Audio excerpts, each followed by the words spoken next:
Hey, Roy, welcome back. It's day 2 of the International 2021 or the International 10. The International. All right. TI-10 sounds TI10. nice. Yeah, there we go. I'm trying to make it harder on ourselves, make our job more difficult, and you're just there like, all right, TI10. Yeah, Yeah, job is relative. If you love what you're doing, is it really a job? that's true. We were just here like, I feel like 6 hours ago, and we're back. It feels like that, and and it is like that. yeah, it feels like that. Maybe more like 8 or 9, but yeah, it's great. We have 4 streams going on, a lot of Dota. Appreciate all of you who tuned in here. We've got Vici Gaming versus Elephant, a Chinese showdown between two of the best teams in the region, coming up first, and then second we have your. I The have ball. the notes. I was That's giving you a check, and we got VP yeah. versus T1, so some There we good go. series today. Well, that's good. Yeah, I'm excited for that. VP had a great start. Got the draw against OG. I think they were 5-1 yesterday. Yes, VP looks solid. Yeah. I'm happy to see them Yeah. looking solid. However, we have seen multiple VP iterations do well in the groups, and still kind of dud out, get 12th, 9th, 12th, because you just lose 2 series and you're Yeah. out. So, but we can worry about that later. Yeah. What any big standout teams or performances? I highlighted him. Whisper, Yeah. man, that was sick. That was probably the biggest upset, or, like I was surprised there's a 2-0 in favor of Beast Coast, but especially after they got 2-0'd by Elephant. So we're getting them mingling between the teams that we're seeing so far, and right now going into the series from that standout performance from Beast Coast, since they look so good against Secret, if Elephant 2-0'd them, Yeah. by transitive property, are we looking at some crazy good Elephant team? I don't know. They're a team that has the star power. I don't think there's any doubts about that. I mean, that's always been the Decent players. decent-ish.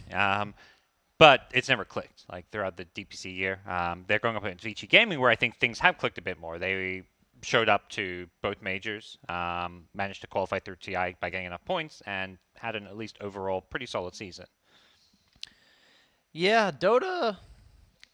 When you see teams like this, you realize how hard Dota is, right? Because they're just not at their peak form, whether or not it's because they didn't have the motivation, maybe they just hadn't found their stride yet as a team, and they go from being world-class TI finalist players like FY and Eurus and Somnus and all of them, and they just don't even make it to majors. Yeah.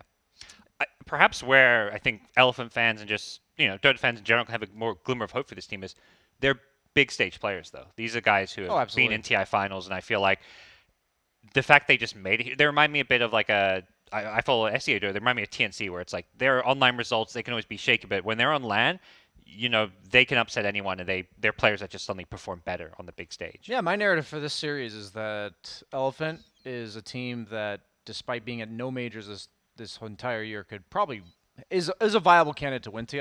I think they're non-zero chance to win, and Vici is like the most reliable 5th through 8th team in the entire tournament. Like if somebody asked me who do you think is guaranteed to get 5th through 8th, I will say Vici Gaming. Okay. That's kind of who they are, right? Yeah. They're solid. They've consistently solid. They're never gonna let you down, but I don't really think they're gonna surprise anybody. Well, that's where if you say which of these two teams is more likely, would you give a higher chance to win TI? You'd probably give it to Elephant. I'd though. give it to Yeah. Elephant. It's like for me, it's Vici right here. And is Elephant gonna be here or here? Where Yeah. are they gonna put themselves? Yeah, so a lot of variance potential for Elephant. They do have Coach ROTK, always a guy who seems to pull together teams that succeed on the big stage, similar to Zhao Wei. They're just like the two legends of the Chinese Dota scene. So we'll see, if he can put together the drafts, the team, the right mentality to do well. I'm hyped. I actually haven't gotten to watch FY since Yeah. TI9. Wow. Really? So Yeah. that's exciting for me, because even though you try to keep up with everything, it's pretty There's- impossible to watch the games that are not at the majors for every region. So we've got our draft for Okay. game one. Seconds remaining. Let's hop ourselves in. We'll see what the two teams will be Vici doing. Gaming's I know you turn were to kind of combing ban. through some of the drafts. Any kind of things you've noticed that these two teams like to do? Day Yeah, I one? mean, nothing crazy from either side. A lot of IO for Elephant. It seems like Vici is experimenting. The one game they lost, they gave 10 Monkey King seconds remaining. to Fnatic, and then tried like a Veno Tiny response, 5 and then seconds Queen of Pain as remaining. well. their idea was like, let's just Elephants, ruin this turn to Monkey King. And then, of ban. course, it was just rotated Vici to Gaming's support. turn to ban. One of the few teams, Elephant, to leave Monkey Elephants, King as a turn core. to ban. They picked it against Beast Coast, and then it wasn't really countered. They picked it first overall. And they're like, yeah, we'll just leave it as carry. So Eurus played it. And aside from that, nothing crazy. Okay. From what I'm seeing. Yeah. Vici Gaming's They seem to turn both be pick. two teams that come in with a pretty good understanding of the meta, though. Like seeing what they're picking, what they're playing. It's obviously they're 3-1. To kind of talk about where these two teams stand, they both 2-0 to South American team, Beast Coast in the case of Elephant, Vici Gaming 2-0 SG, I think, or was it Yes, Thunder Predator? Vici Gaming 2-0 SG. Okay, and then they both got a draw against Fnatic. So very similar stories coming on in, and yeah, similar kind of sticking to what we perceive as the TI meta so far. You were saying Tide is like one of the most picked heroes. With The like most picked. The most picked with what percent? 65%? 2/3, so 66 and some decimals. Yeah, Vici has picked him 3 times out of their 4 games, and they were all wins. Okay. That was the secret. The only game they lost, they did not have a Tide Hunter. So the fact that Vici left Tide Hunter in the pool and prioritized Weaver says a lot for them. And Elephant, going into this series, was very aware of that. They have not picked Tide yet. Are they in their playing 4 Tide games. just as an offlaner on the Vici Gaming side? No, they had it. They had a Legion commander in one of their games. Okay. I didn't actually see the specific position of this Tide, but I mean, let me just read these heroes for you: Monkey King, Tide, Legion commander, Terrorblade, Vici ET. Gaming's turn to ban. I mean, I know where TB's going, but the Yeah, other 4, I'm like, there's a lot of what? flexibility there. There's like 3 offlaners, like 3 potential 4s. Yeah, and no mids. Who's the 5? I guess ET was probably the 5. I feel yeah. like the Tide was. Maybe the Tide was 10 mid that seconds game. remaining. I Yep. didn't take the notes of each Okay. player, but it's just interesting. That's quite the 5 lineup. seconds But remaining. they seem to be always overwhelmingly strong in team fights, Vici Gaming. In every, like back in the Animajor as well, their playstyle was always like, we have the Spectre, we have the Tide. No matter if we're down by 5k, if we catch you one time in a team fight that you don't want to be in, we will turn the tides of this game quite literally. Yep. It does feel like one of the strengths of the hero has been that flexibility. We saw it yesterday where, teams will play it in that 5 position role. So you can go for this early first 2 Tide pick, and hey, if they go for the Doom, Disruptor, and all these heroes that make Tide's life a bit difficult, you're like, or pick a carry that can crush Tide lanes, like, well, let's just play him as a 5. Pick a range carry that uses the Gush. Yeah, the crazy thing about Tide is the reason he is viable 5. It's such a small patch note change, but they nerfed like Anchor Smash slightly, and then they said, here's 0.5 mana regen. 10 seconds And it's remaining. like, okay, now you just don't have to have a 5 bunch of seconds mangoes, a ton remaining. of clarities, Yeah. and you can just be a laner. Well, also, even going further back, they buffed Gush a lot. It used to be like 120 mana at all levels. They changed that, right? Yeah, It's a lot lower at I think level it 1. scales up. Yeah. So they made level 1 Gush way better. Little things like that. Monkey King's kind of similar. He didn't get like the mana regen, but just buff their base stats. If you take Monkey King from 2 years ago, he had 0 base armor. Now he's got 6. Little things over time that just make these heroes just so versatile because their base stats or like level 1 play Elephant's turn is to ban. so multi-pronged and just overall reliable without items. So Doom, not as common, I would say, this tournament, but Vici Gaming, like Old 11, he was the one that pioneered the Midas Doom. He was one of the 10 first ones to seconds do remaining. it, and it's just a reliable way in the draft to 5 remove Tide from the seconds fights because remaining. Kraken Shell pretty much guarantees Tide will get Ravage off unless you have a hard counter. We've seen Disruptor and Doom pretty much be the prime candidates there. Yep. And I think, same we're seeing on both sides. It's just that kind of question mark of what lane, where is it some of these heroes going? Weaver, be played as support, being Vici played in that carry Gaming's role. turn to ban. Tidehunter, similar thing. Lina, you'd expect it to be a mid laner, but they picked it first 2 when they have the last pick of the draft. So there's definitely some flex potential there with a potential Lina support even. Elephant's turn That to one's ban. definitely fallen off, but because it goes so well with Tide, I'm still open to it.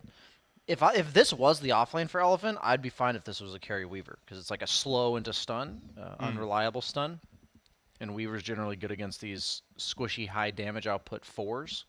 because your five's like trading with them 10 on the side, seconds and you go like, remaining. oh, go get him, and you Sakuchi and get him with the bugs. But 5 Grimstroke seconds remaining. fits Elephants really well turn with to Doom, pick. and also is a way to deal with Tide's Kraken Shell in a less investing way. You just use the Phantom that can't be removed. Oh yeah. Even Spectre the classic Vici. yeah, even the Inkswell with the Weaver can be pretty good synergy too. True. We'll see a bit 10 more of what these seconds two teams remaining. have in mind with some of these second round picks. But yeah, definitely different. 5 It's great because there's so seconds many games going on. Everything we saw yesterday was different to these openers. I feel like we didn't see anything like these openers. Well, for one thing, I don't think we had any Weaver games that we cast yesterday. Yeah, I think it was banned in most of them or completely ignored. Ignored it even in Yeah, some. the Beast Coast series it was ignored. Yeah. And I think the Thunder Predator series it was also ignored. Huh. I predicted Weaver as one of my most picked heroes of the tournament. I thought he'd be like second or third, so he wasn't in my actual compendium predictions. But surprisingly, not as potent as I thought he would be. Like compared to the Tiny and the Monkey King as pretty much the prime. I guess IO too, but we also saw that IO had a pretty low win rate. Yeah, Like 35%. Yeah. Vici Gaming's turn to pick. Not bad. And Not a hero that's popped up too much, or maybe at all. I mean, there were a lot of heroes picked in banned. Something you kind of commented on is like something like 96, was it? 92? 92 first day. Okay. 86 banned, 92 picked first Wow. day. That's crazy. That's 3/4 of the hero pool. 10 seconds Yeah, remaining. and that's, I mean, yeah, there's a lot of games going at once, but still, that's not like a crazy number of 5 games. seconds Yeah, remaining. you're only one day through the tournament as Yeah. well. And I think this Abaddon is setting up the Gyro Luna. I think that's pretty much exclusively what Elephant could pick here. With the so many carries being banned out in the second round, the Morph, TB, Medusa. What their goal is that this Doom feels somewhat obligated to Doom the Tide. So just give them a carry that would Vici Gaming's turn also to want to pick. be doomed, or like you'd feel like you have to doom them, but now you've got the Abaddon sustaining them in the back, and then just strong lane. Like you're facing a really scary lane whenever you look at Abaddon plus ranged core. Yeah. So Luna and Gyro. Dude, this poor Tide is playing against Doom, man. Disruptor now. 10 Oh, okay. seconds We did remaining. mention that. I mean, Disruptor seems just good in like one of the preferred fives 5 regardless. seconds Like, remaining. even Elephants removing turn to Tide, I pick. feel like I've seen a lot of Disruptor. Templar Assassin. I wouldn't mind the Gyrocopter. I think now. Into the TA. Yeah. Honestly, PL looks really good too. It just doesn't really lane with Abaddon all that well. They are likely to rotate the Lena 10 out of mid seconds now. remaining. It does not want to lane against TA. But 5 it doesn't. It seconds isn't as bad remaining. as it used to be, I think, because mid's much more of like a farm trade rather than like a lane dominating one way or the other. I would imagine they're gonna take their carry right now Vici because there's just so many Gaming's bad turn now. to back. But they don't. So they leave Lena in the Lena mid mid lane. now, yeah. They don't take their carry. Analysis on point. Why the line, do you think? Hero known for just like disables in general? They needed an instant disable because you're dealing with TA who's going to buy a blink. 10 As of seconds right now, when you remaining. look at Elephant's lineup, if he has a blink, he can just use 5 it to get away. seconds remaining. Well, and something you commented, like you're happy with a Weaver carry if it's a Tide Tide Lena Lena. lane, or even just against Tide Lena in general. So Elephants turn to they're probably back. like, well, they first picked this Weaver. It could still be a carry, and we have no like good answers to a Weaver, perhaps. Yeah, it's like Monkey King. You have to give it enough respect that if it's still a good Weaver game, they're just going to leave it. Yeah. And right now, I thought it was still pretty decent. I don't think Weaver is particularly terrible against Lion, just because 10 Hex doesn't. seconds remaining. Hex is considered a stun that slows you. Like you 5 know, seconds Impale leaves you in remaining. place. But Yeah. so if Weaver gets his Sakuchi off, he will be a hasted pig Yeah. running around, which is not nearly as detrimental. Yep. They do ban the PL. Illusion heroes in general are just really good against Vici Gaming's lineup. Weaver and TA, single target physical damage, and then Doom, single target disable. We did see carry Naga from K1 Hector yesterday. Didn't I'd be win okay that with game, Naga. but that's another illusion hero that I've heard little rumblings might be coming back into the meta. Yeah, I think Naga has to be 10th picked, maybe 9th. Like it has to be very late in the draft. Vici Gaming's That's where turn they to find ban. themselves here. And Ursa banned from Elephant, so they're, considering Weaver is at 4 position. That's kind of one of the strengths of Vici's drafts right now is that Weaver can be that carry or 4 position. Although they're going to have to reveal it most likely by their pick. I don't imagine there's another flex that can go that can go between 10 both seconds roles. remaining. Let me pull up a hero list here. What else goes well 5 against seconds remaining. Vici Gaming's lineup? It's a little harder to read the Vici Gaming pick because they, like you said, have multiple roles they can pick here. I think Vici could pick something like Jug. You know, it doesn't have to be a hard carry. You pick more of like a Elephants utility turn to carry. ban. They do ban the Naga, so they are afraid of the illusion heroes. What about Sniper Man for Vici Gaming? Is that just crazy? They have no mean, stuns or like no blinkers, gap closers per se. There's still that final pick of the draft, which is where perhaps you're a 10 little scared. seconds But, remaining. Spectre, one of the carries that can get on top, which is banned. 5 seconds I guess the question is, remaining. which potential carries would ruin Sniper's day that are left if you pick him? But They probably just want a heavily active lane carry. I'm still fine if they leave it as Weaver. yeah, I'm perfectly fine with that. well, we'll figure out soon enough. Maybe Clinks. We've seen a decent amount yeah. of Clinks, at least from OG. Oh. Clinks just looks solid. I guess you don't really want to share Ancients, though. If you Yep. pick Clinks, you've got two people fighting over that. And TA Doom is already fairly greedy, so maybe you don't want to go too greedy. That's where maybe Elephant banning this Ursa is a hero that just takes a bit less farm. Yeah, that's what I was thinking. Jug though, is because he's independent. You know, Yeah. you don't need to protect him at all. He's not going to get ganked. A hero I'm curious. Vici Gaming's turn to Slark pick. fits that Okay. narrative. Against Doom, Wraith King used to be a popular carry. Is that hero just not very good anymore, do you think? I would be okay with them picking Wraith King here. It's also pretty solid against TA because you go the Radiance Halberd Elephants build. turn to pick. Okay, that's like a soft carry, Yeah, semi-carry carry. Lanes really well against Tide. Lion's not the best for at deterring that aggression. I think Lina would have been much scarier, so once they see the Lion come out, they feel more comfortable picking the Razor. 10 seconds remaining. It also is really good against the ranged carry options that were left 5 for Elephant, the seconds Gyros remaining. and the Lunas. You don't want to pick those into Razor. You want to pick the illusion carries, which are all Yeah. banned. They do go the Wraith Alright. King. Yeah, I think Wraith King was probably their best option. Yeah. And it used to be a really bad matchup against the Razor, but now that Razor is forced to attack the hero that he links, it was considered a buff at the time because you used to have to link somebody and then stop to attack them, link, stop to attack, etc. But now you can just chase them. But with Wraith King, usually you want to suck his damage while killing everyone else. You don't want to spend your time killing the Wraith King. Yeah. So it's not nearly as good of a matchup for Razor as it used to be, and he's probably going to go for the Radiance. Yeah. And he should free farm, because Doom, Weaver have really no way to deal with the skeletons, so he can just shove out the lane. And also, once Doom gets 6, most carries have to leave the lane. So now this is going to free up the rest of Elephant to make moves on the map without having to dedicate any of their resources to defending their safe lane tower. So that's a big part of this matchup between the Wraith King Doom. If this feels like the game where it's like, we're going to see whether Wraith King is viable, because this should theoretically be the game where Wraith King does pretty well. I've played it a few times. It doesn't feel that bad. The real nail in the coffin though is the level 3 ultimate going back from 40-second cooldown to 60. It feels pretty awful. Like late game, you used to be pretty reliably able to get 2 reincarnations off if the fight went long enough. But now it's like, if you die, disengage. There's no time to... You're not going to buy enough time to get that second reincarn off. Same build, though, I'm pretty sure. They gave him a small buff. His Wraithfire Blast got a little bit of extra damage over in the last few patches. His crit got 10% extra damage as well at all levels. Okay. Helps a lot with the CSing. Some people are... I've seen a lot of Soul Rings where they're going for like phase Soul Ring because you have the natural sustain from your Vampiric Aura, and they also made that cost a lot more mana over time. Am I crazy?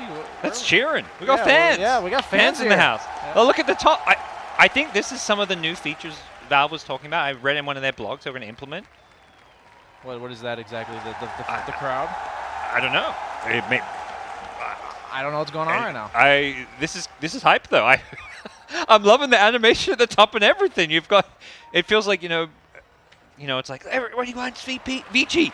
Oh, You know, is this like the spectators and client doing I this feel or like something? yeah. So, hello Dota TV. Keep doing this. We love it. Yes. Oh, this is great. I've never even heard this before. This is crazy. Oh, and if we're getting this during the main event, and you know you're going to get at least some of that hype. Already the games I think themselves deliver the hype, but I'm liking this.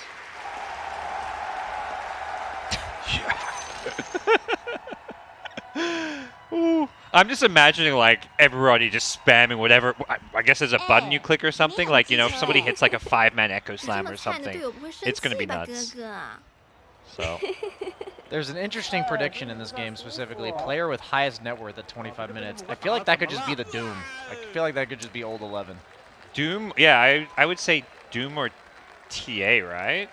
Yeah, I was thinking Doom or TA, but Is there a how chance- often do you consider it to be the offlaner? Yeah. I mean, it is. Yeah, old 11 does. He's the one who kind of started that Midas build with Midas Devour. Often at 25, like 20 to 25, you're the most farmed, and then maybe at 35 to 40, you just start dropping down. Yeah, a you just little. don't hit creeps anymore. Yeah. You're purely getting gold off the Midas and Devour. Now that I've never actually taken the time to do the math, but we are paused here.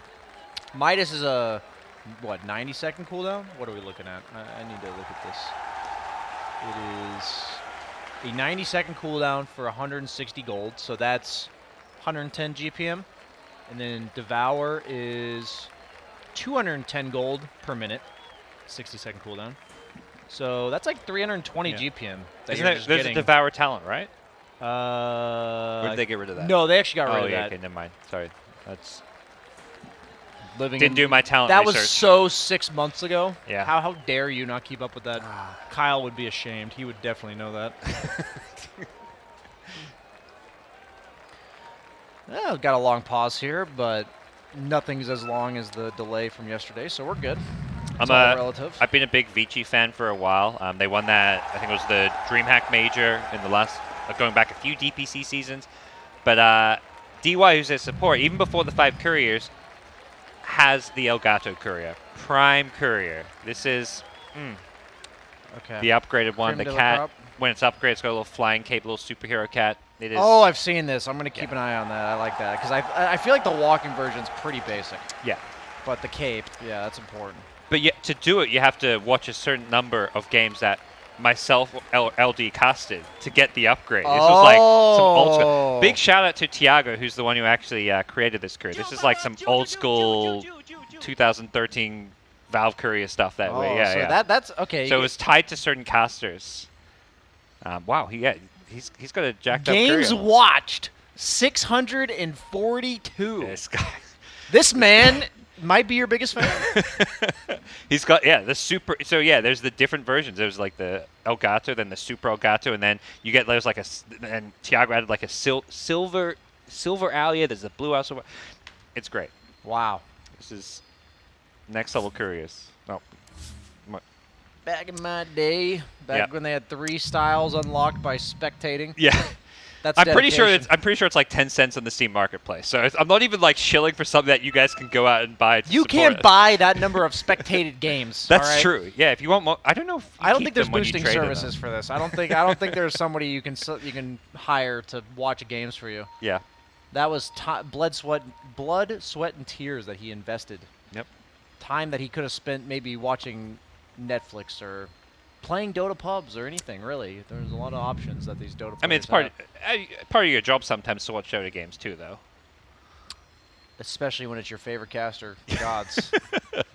I don't know if he's listening and watching to the English ones. Doubtful. Yeah. Especially not right now, I hope 这么 not, 能 because 装 that would 呢 be against the rules, I believe. Of course, of course. But What was I getting at? I was going to say something. I Oh, I was going to say that Vici's lineup, 这么 though. 菜的队友不会生 I, 气吧，哥哥？ going into the series, we said like they're very teamfight oriented. They draft heroes like Tide every single game, and this is like the least teamfight I've seen out of a lineup in a while. Yes, they have the Disruptor ultimate, but they have 0 stuns. That's important. They have the mini stun from Infernal Blade, and if TA elects to take the Meld Hit Bash at level 25, that's all they got. So no team fight, very little at least, and no stuns, which means that they are all in on the laning phase. Yeah. For me, though, I look at Elephant's draft and I'm like, okay, often that's a problem when you then suddenly see like the Pucks, the Embers. They don't have that hero that maybe takes True. advantage of the lack of stuns. Wraith King's that hero that you don't need to stun this guy. If you've got a couple slows, you're getting all your damage off. Tide's similar-ish thing. That is freaky, JJ. I don't know what's going on in your head that's making you do this, but I feel like if I look out my bathroom window and saw that, I'd be scarred for at least a few days. I like that. That's a cool visual. It is.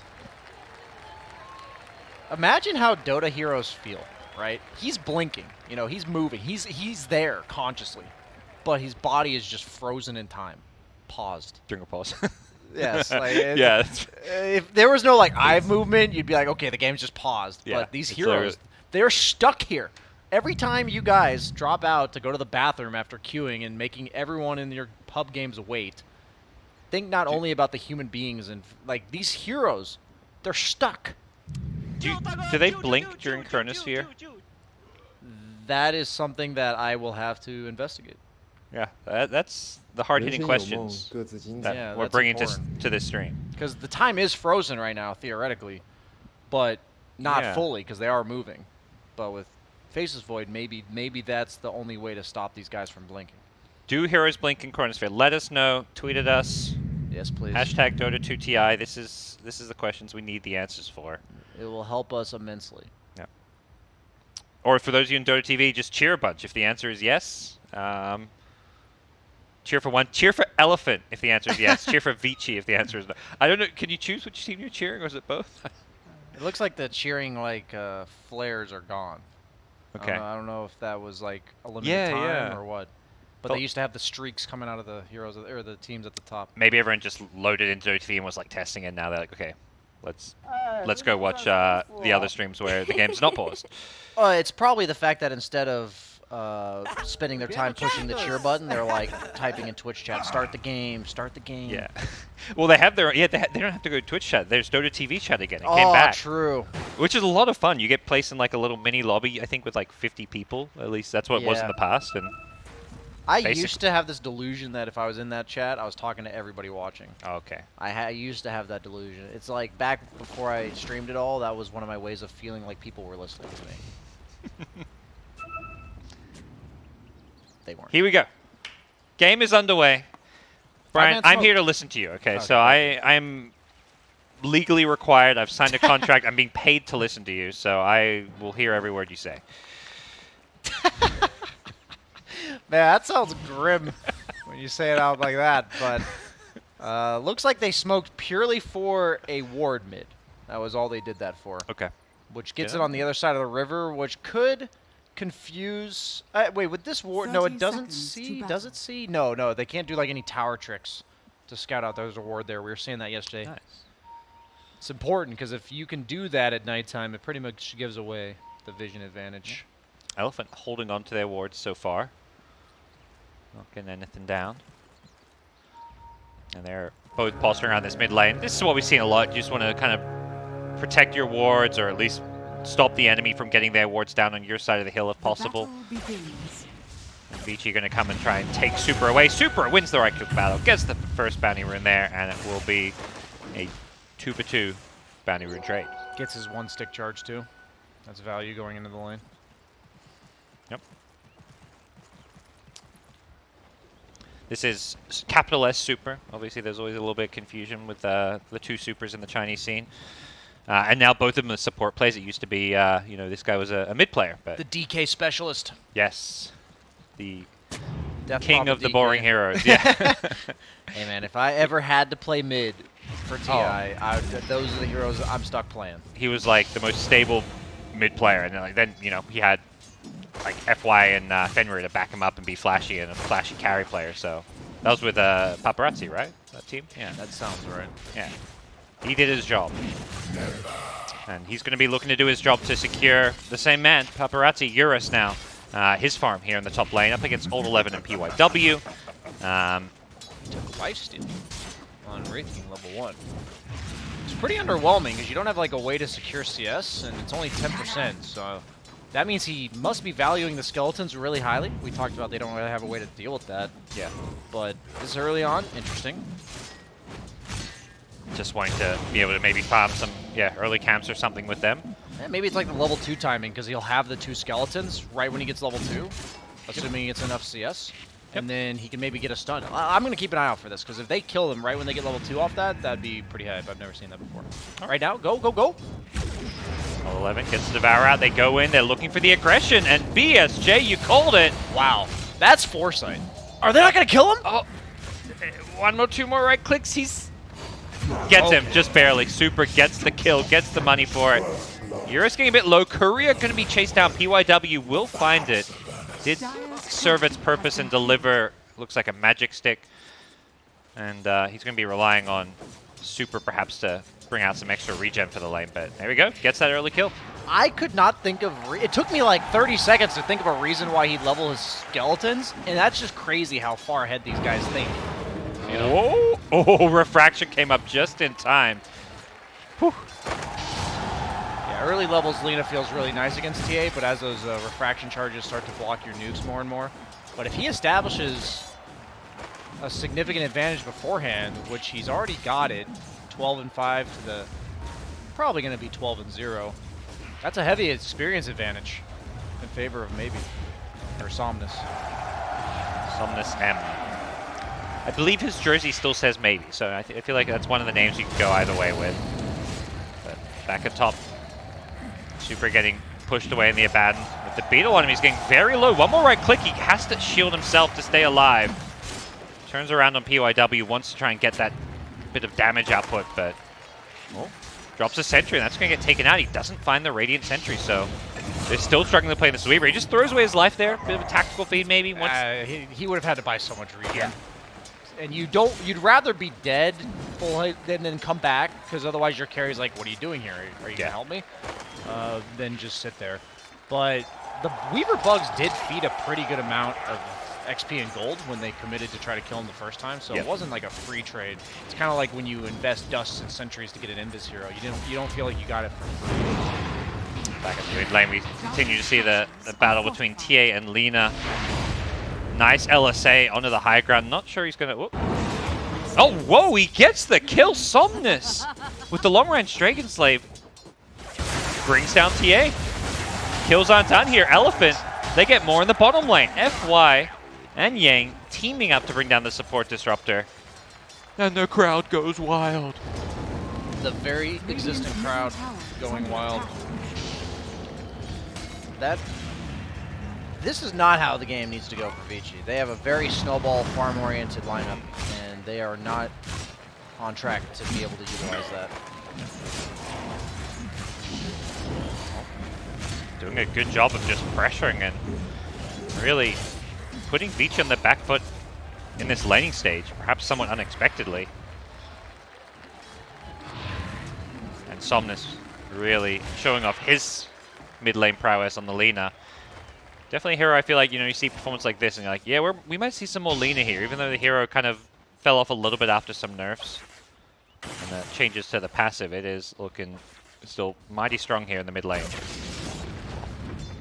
Yeah, they've got really scary mid game on Elephant, because Wraith King's pretty independent of CFY. Yep, wants to maybe set up his Tide for a kill, but ends up just going down himself. Yeah, they just have so much mid-game damage from Elephant, so it'll allow their Wraith King to not feel pressured to go like the Armlet if he doesn't want to. I don't think against Doom you want to do that. You'll tick down to your own Armlet. You can definitely just go the greedy route as his team makes space for him. Lina with the bots will be able to connect to fights, and as we see FY almost dying to the ghost creeps there. That would have been a disaster for Vici. Battle over some runes here. Super coming in. May have overstepped, and I think FY perhaps knows. Does throw the Earth Spike, try and cover the retreat here, but they'll still get the kill on Super. Now FY is going to be a little bit careful himself as he gets back to safety. Just trying to, often around this 6-minute mark, supports converging around the mid lane, trying to secure these runes, and Somnus hoping for it to spawn bottom. Will not be so fortunate. Ho-Yo-Yo not going for the lane dominating build. He's bought the Falcon Blade for the mana regen on the Razor, and then he's just spamming his plasma field with only 1 point in the static link. That's fascinating. I don't think I've seen this before. I think people usually take at least 2 points because it does nearly double the damage that you're soaking. Yeah. And then skills the ultimate at level 6, so not going for that second point at all. Farm heavy build.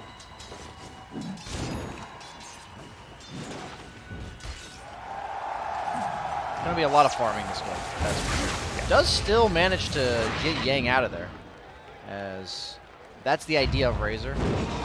Razor, Doom, very conceptually similar heroes in the laning phase. You just don't want to really lane against them. The only difference here is that Eurus is playing one of the few carries that will not get booted out of lane by the Doom. He does have the mana burn creep, and he's been spamming it though. So rotating top is Somnus. I don't think Doom expects this one. Old 11 gets comboed down. The TDG combo, they call it in China, on Lina. TDG? Yeah. What's It's that the hotkeys for using Light Striker 8, Dragon Slave, and Laguna Blade. Legacy keys. Are you a Legacy user? I am not. Yeah. I have a little bit of dignity. I'm just kidding. It's one of those where you only use Legacy if that's what you started using, right? Yeah. 'Cause it's definitely not optimal. Yep. But if you've been doing it for years, it'll be optimal for you. Exactly. Changing to non-Legacy isn't really optimal, I think, when you look at for players who've always used it. Hotkeys are like fingerprints, man. Everyone's got a unique signature of how they want to conceptualize their button pressing. So, you can see Tide, reflecting the net worth, has had a bit of a rough time down here, getting bullied out by the Razor. Isn't able to really do a whole lot on his own, but, you know, it's Tide. He wasn't expected. A first 2-pick Tide, so I think he was always in for a rough game here. Something about this pace of the game just makes me feel a lot more comfortable if I'm Elephant. Okay. Like, if I look at the kill score and I look at the CS score and the net worth, none of that tells me, but it's like this instinct of like, man, I feel like Raytheon's going to have all the time in the world. Lina's about to get his boots of travel. Once FY gets 6, they'll kind of just get a kill every 2 minutes. I think the Tide, despite having like a meh start, he doesn't feel pressured to go Ravage. He's not like saving any of his teammates, you know. He doesn't have to. He can kind of just play his own game. He's chilling. He's itemizing for himself. He skipped Ravage entirely at level 6. It's not like the perfect game for him, but if you're like hard countered, but you also feel like you have to do something, There's going to be kill attempt on the Tide down bottom. DY holding onto the Glimpse. He does go for the Ravage. Gets Glimpse back in, but they're going to turn this around onto Poyo-Yo. Have they got the damage to kill him off? Lina just going for the right clicks, and with the Fiery Souls, finishes off the Razor. They want PYW next, and Somnus gets a double kill. What a turnaround. Yang just stayed alive long enough and threw the Ravage while his team TP'd down. I was ready for him to just accept death. Yeah. And instead, he set up his team to turn. That's a really cool reaction from Elephant. That was so quick. I think he had accepted death, and it wasn't until he realized probably his team calling, like, we're TPing, Ravage, like, let's do it.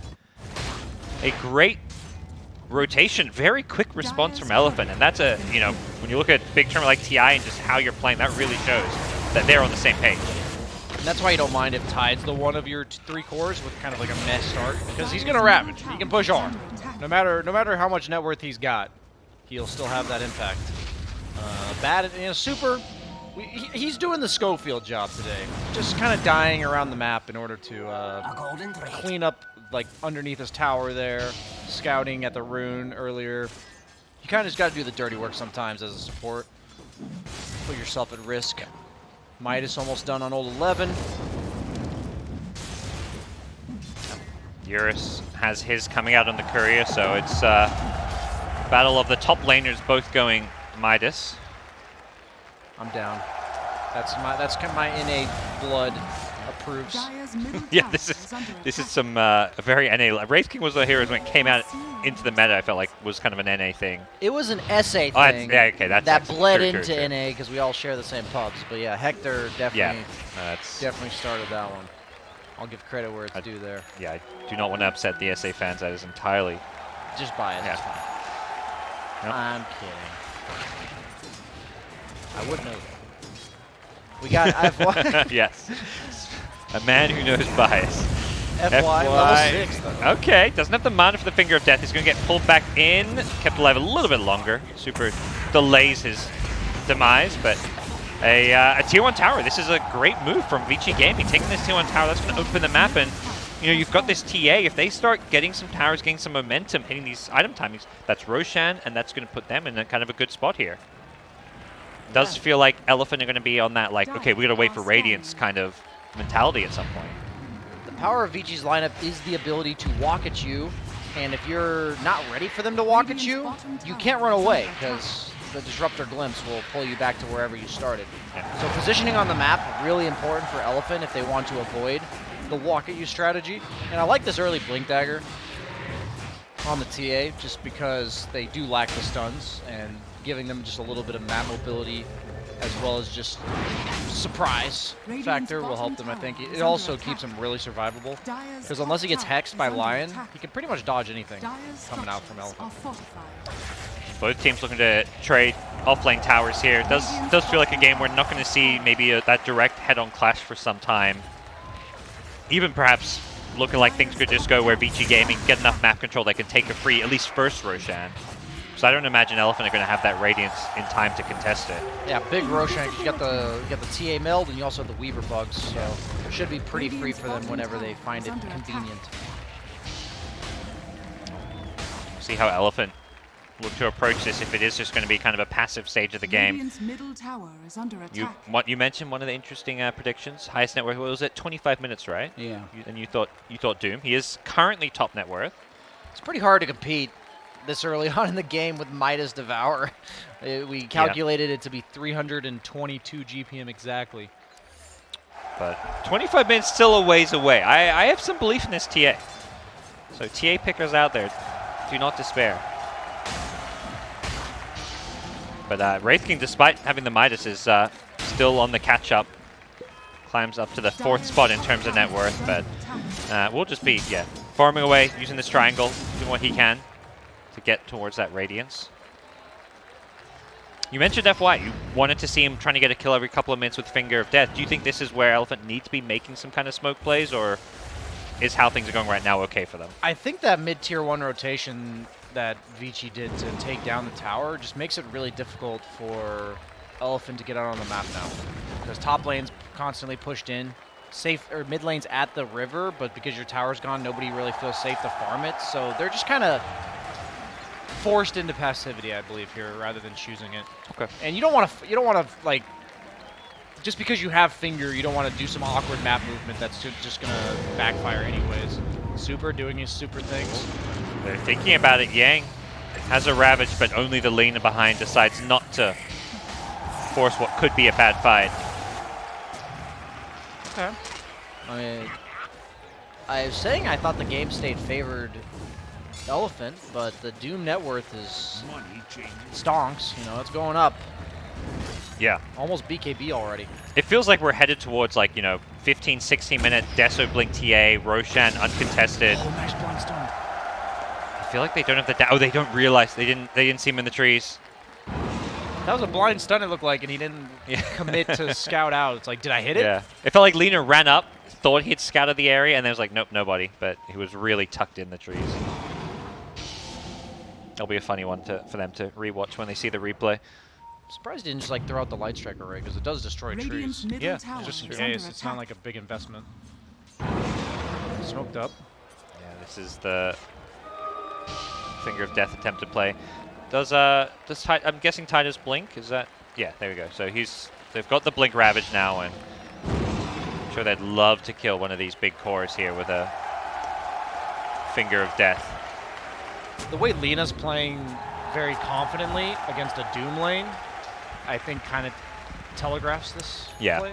And you're into Disruptor, like just showing against Disruptor is like you need to be there as a team or you just die if you're alone. As a Dota player, you get this feeling as a Doom. It's like, I have Doom, they know this. Isn't that guy supposed to be a spare? They're going to go for a Solar Ravage and look to blow up this Doom here. Finger, Laguna. The double zap. Yang may pay the price for this one. They glimpse him back. And they may just have to let Yang go. They've used all their ultimates here. And Yang, yeah, he's just going to be left to the Vici Gaming Wolves. A tied for Doom trade. They're totally chilling with that on Elephant's side because Lena's allowed to just TP mid immediately with the Boots of Travel, push it out. Meanwhile, their Midas Radiance Wraith King is and the Doom's Midas is on cooldown. That's that is a huge win for Alpha. To play devil's advocate though, now Vici Gaming have a window, right? All these They're ultimates gonna are on take cooldown. Rush. Yeah. There's no Ravage. Fingers are long cooldown. Laguna maybe not so long, but they should be able to take whatever they want here. And yeah, it is Roche. But this is perhaps what was going to happen regardless. It was just they were always the ones who would have a lot of potential free Roche taking capabilities. I think the way the map looks for Elephant just feels so nice after that move that if you don't make the move to force all of Vici top, Yeah. that's not going to look like that. So this is kind of just a necessary consequence for them. I don't think you want to be so scared of the opponent taking objectives their lineup's good at taking that you don't make plays of your own. So, yeah, something about this game, I'm just... It feels like Vici at all times is 1 or 2 deaths on the TA away from losing this game. But the cool thing about that is that TA will be constantly getting Roshan, so that'll be harder and harder to do. Nice try. Elephant camping that ward. Almost caught him. Yeah. I don't know if they have the damage, even if they do catch him, but maybe with Lee and TP in. Yeah, they've got Blink Dagger Lion, I believe, coming out to him on the courier. It Makes feels, TA's game harder. yeah, where it feels like we're in this state where both teams happen to go late game though. Like neither team's really pushing the tempo super fast, even with, you know, they dive a tier 1 tower to get a kill, but then they just instantly get out. They take a roast and they're kind of back to farming. Eurus has Radiance up now, but as far as heading to late game, do you favor either one of these two teams? I feel like I would favor Elephant, but that's also like the old Wraith King. That 60-second cooldown might be a big enough Doom. Like Doom could just refresher Doom him twice, you know, and kill him. Wraith King just feels so good against TA with this Radiance Halberd. I've played the matchup several times, and TA kind of owns you early because you're a low armor strength hero. But eventually, it feels really hard for TA because you go the Radiance Halberd. Oftentimes, you'll go the AC afterwards. Yeah. Like, so all of your items that you kind of naturally build, you don't mind building them, are just really nice against TA. She doesn't really have anything she can do about that. So that's why I'd probably lean towards Elephant, as they are seemingly going to defend. Glimpse out, yeah, Oh, okay. Eurus. Not sure that's going to be possible now. They do glyph things up here as Wraith King still running towards this bottom lane. He's going to show himself mid on the creeps. And it looks like they'll just give up this tier 2 tower, which, you know, opens up the map a little bit more. They smoke up. Maybe looking to go and take that outpost. Looks like there was a ward there that may have scouted them as Eurus in the mid lane. It may have been scouted, but he is potentially a target they just killed. They can just kill him twice. They've got Ravage though, so they need to respond quickly. Can Elephant get here in time? Tidehunter nearby. There's a Static Storm waiting for him, but the Tide decides against it. He just couldn't get there, and Wraith King just a little bit too far out. That was a very uncharacteristic mistake, I think, from Eurus. Like, where else is Vici? They just showed 5 heroes bottom, and then they're all gone. So they have to be doing that exact path. And it looked like they just smoked on top of the dire ward too. Yeah, so that was just kind of sloppy. oh, they blink in, they get the Doom on the Lena. Another great jump in from Vici Gaming. With the BKB Doom, there's just no response to that, so they take out the Lena now as well. And with the Disruptor, there's always that +1 kill factor. They glimpse back Tide and finish him off, setting up a tier 2 tower. Vici Gaming suddenly put their foot on the gas and start taking some objectives, utilizing the Sages. Yeah, they suddenly are in complete control of the map, as it is a neck-and-neck race between Doom and TA for highest net worth of 25 minutes here. For a while, Lena was top, but after the last couple of minutes, things have dipped off. Eurus is like the wall for his team. Like, it allows all of their movements. He's going to be the one pushing creep waves. He's going to be the one that they kind of set up behind. So that glimpse was really clutch by DY. And then the fact that he got caught pretty much ruins anything Elephant can do on the map. Because suddenly Lena's the one tanking the Doom, and then you just have no damage output. Feels pretty bad. Doom not feeling safe, blinks away. Did a BKB on cooldown, so smart decision from him. And a pretty big item pickup, Ags on Weaver. Is this, I mean, obviously going way back, this used to be like the OP item to get on Weaver. How does this change the game? It means that Ravage will be required to burst people, as we see Ravage being used. Yep. Earth Spike follow up. Finger, where's the Laguna? But the BKB comes out and the Razor's still alive. Somnus getting stunned up by the Doom helped keep Razor alive. Chase is on now. They want old 11. Not sure they're going to be able to get him. He's trying to fake the Earth Spike, but looks like neither side going to lose anybody there. That was so awkward. So you see that dive on the tier 2. Old 11 doing a sick job with these Centaur stomps on the blink. Not only did you see this play, but you also saw him save Poyoyo there by preventing the Light Striker away follow-up. They found a pickup here on the Doom. Elephant. Good at kind of connecting and finding kills. I mean, they've got like, you know, the Lina plus Lion double ultimate combo just deletes anybody if you get them outside of BKB. A lot of burst potential, but for the most part, Vici Gaming have been the ones controlling these team fights and with an advantage when it comes to taking objectives. Uh-oh. TA's overtaken the Doom, Brian. Well, I think my predictions bugged a little bit, so I didn't actually make a prediction at the end of the day. So I'm personally not emotionally invested in this one, but I'm sure there's a lot of people that are. There's a lot of people on the edge of their seats. It's neck and neck. It's like when you're at a horse race and you're rooting for them and you see the, you know, the nose peeking out in front of the other guy. Yeah. Poyoyo, pretty chillin'. It feels really good on heroes like Razor, like not hard carries when you know there's some other guy that's filling the role of the carry. So you just go items that keep you alive. Do your job with the static link, going for the BKB SNY. And, I mean, even to some extent, two other guys, Doom.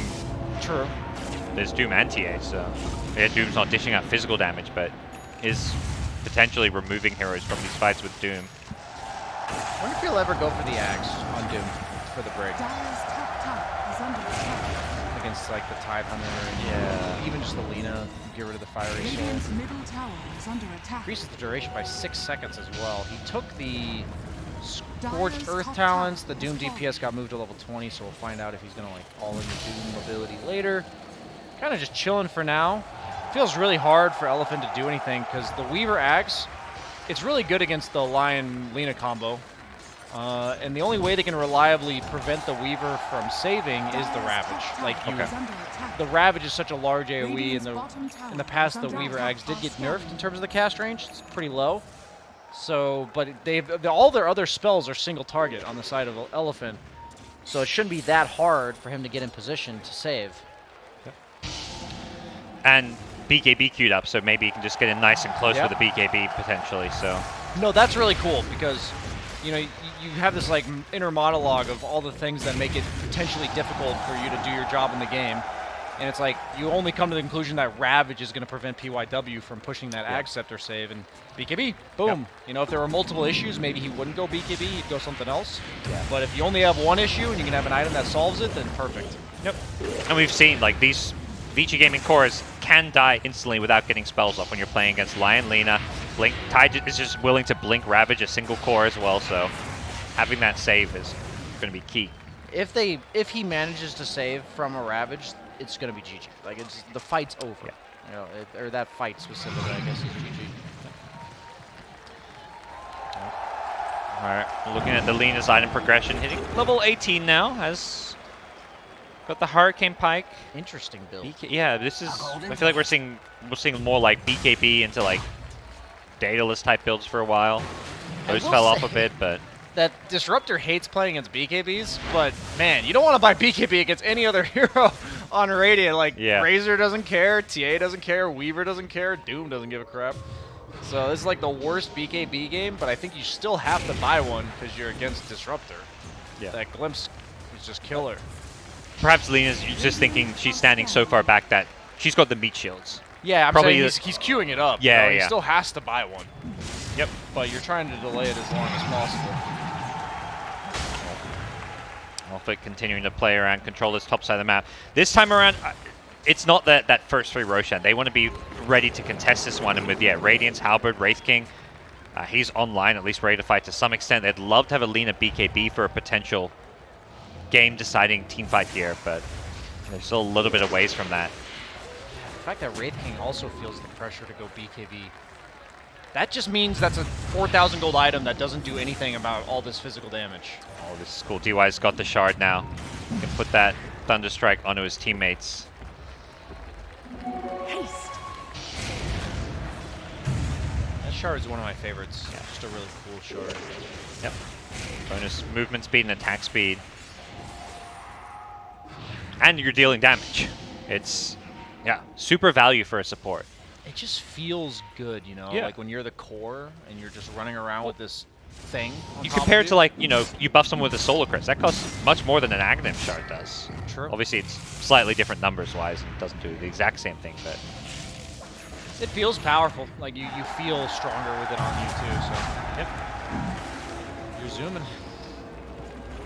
Here we go. They're going to look to take the enemy outpost here as Vici Gaming poking around, trying to set everything up for a successful Roshan. The question is, do they want to start chunking away at Roshan, risk getting caught in the pit by Team Elephant? Elephant instantly going to take back their outpost before the 27-minute mark. And neither team looking to really commit. It's very much a game of positioning right now. Yeah, there's no split push pressure being done by Elephant. They do feel glued here. Yeah. Which is exactly what Vici wants, because they've got the Midas Doom. You know, that they will get a lot more gold from just nothing happening in this game. Yeah. Yeah, the Shiva's done too. Even with like Boot to travel Lina, they don't want to send. They want Lina to be there, ready to blow someone up. TPing in, they decide is not. You know, that's not enough for them. Eurus will show, safe for him. But if they get the wraparound here, old 11, looking for that key target to jump. They blink in. It's going to be FY who starts things off here. They get the Sag Storm out, doesn't do a whole lot, and they've already taken out the line, but instantly buys back, looking to come back into this fight. The Doom onto the backlines, catches out the Lina, but Lina going to live through this, but can't use any spells for the time being. Eurus dies once. They're buying back everybody. They want to force this fight. FY gets the Eurus back onto the Razor. Follow-up not quite there, and with the Doom wearing off, Elephant can look to re-engage, but that was multiple buybacks. They have to find and get something out of this. That feels so bad for Yeah. Elephant. They need a smoke or commit to Roche or something, it feels. That was really good discipline from Vici. They committed just enough to kill heroes, but the second the buybacks come out, they're just gone. The teamfight recap there, like Elephant just did 0 hero damage.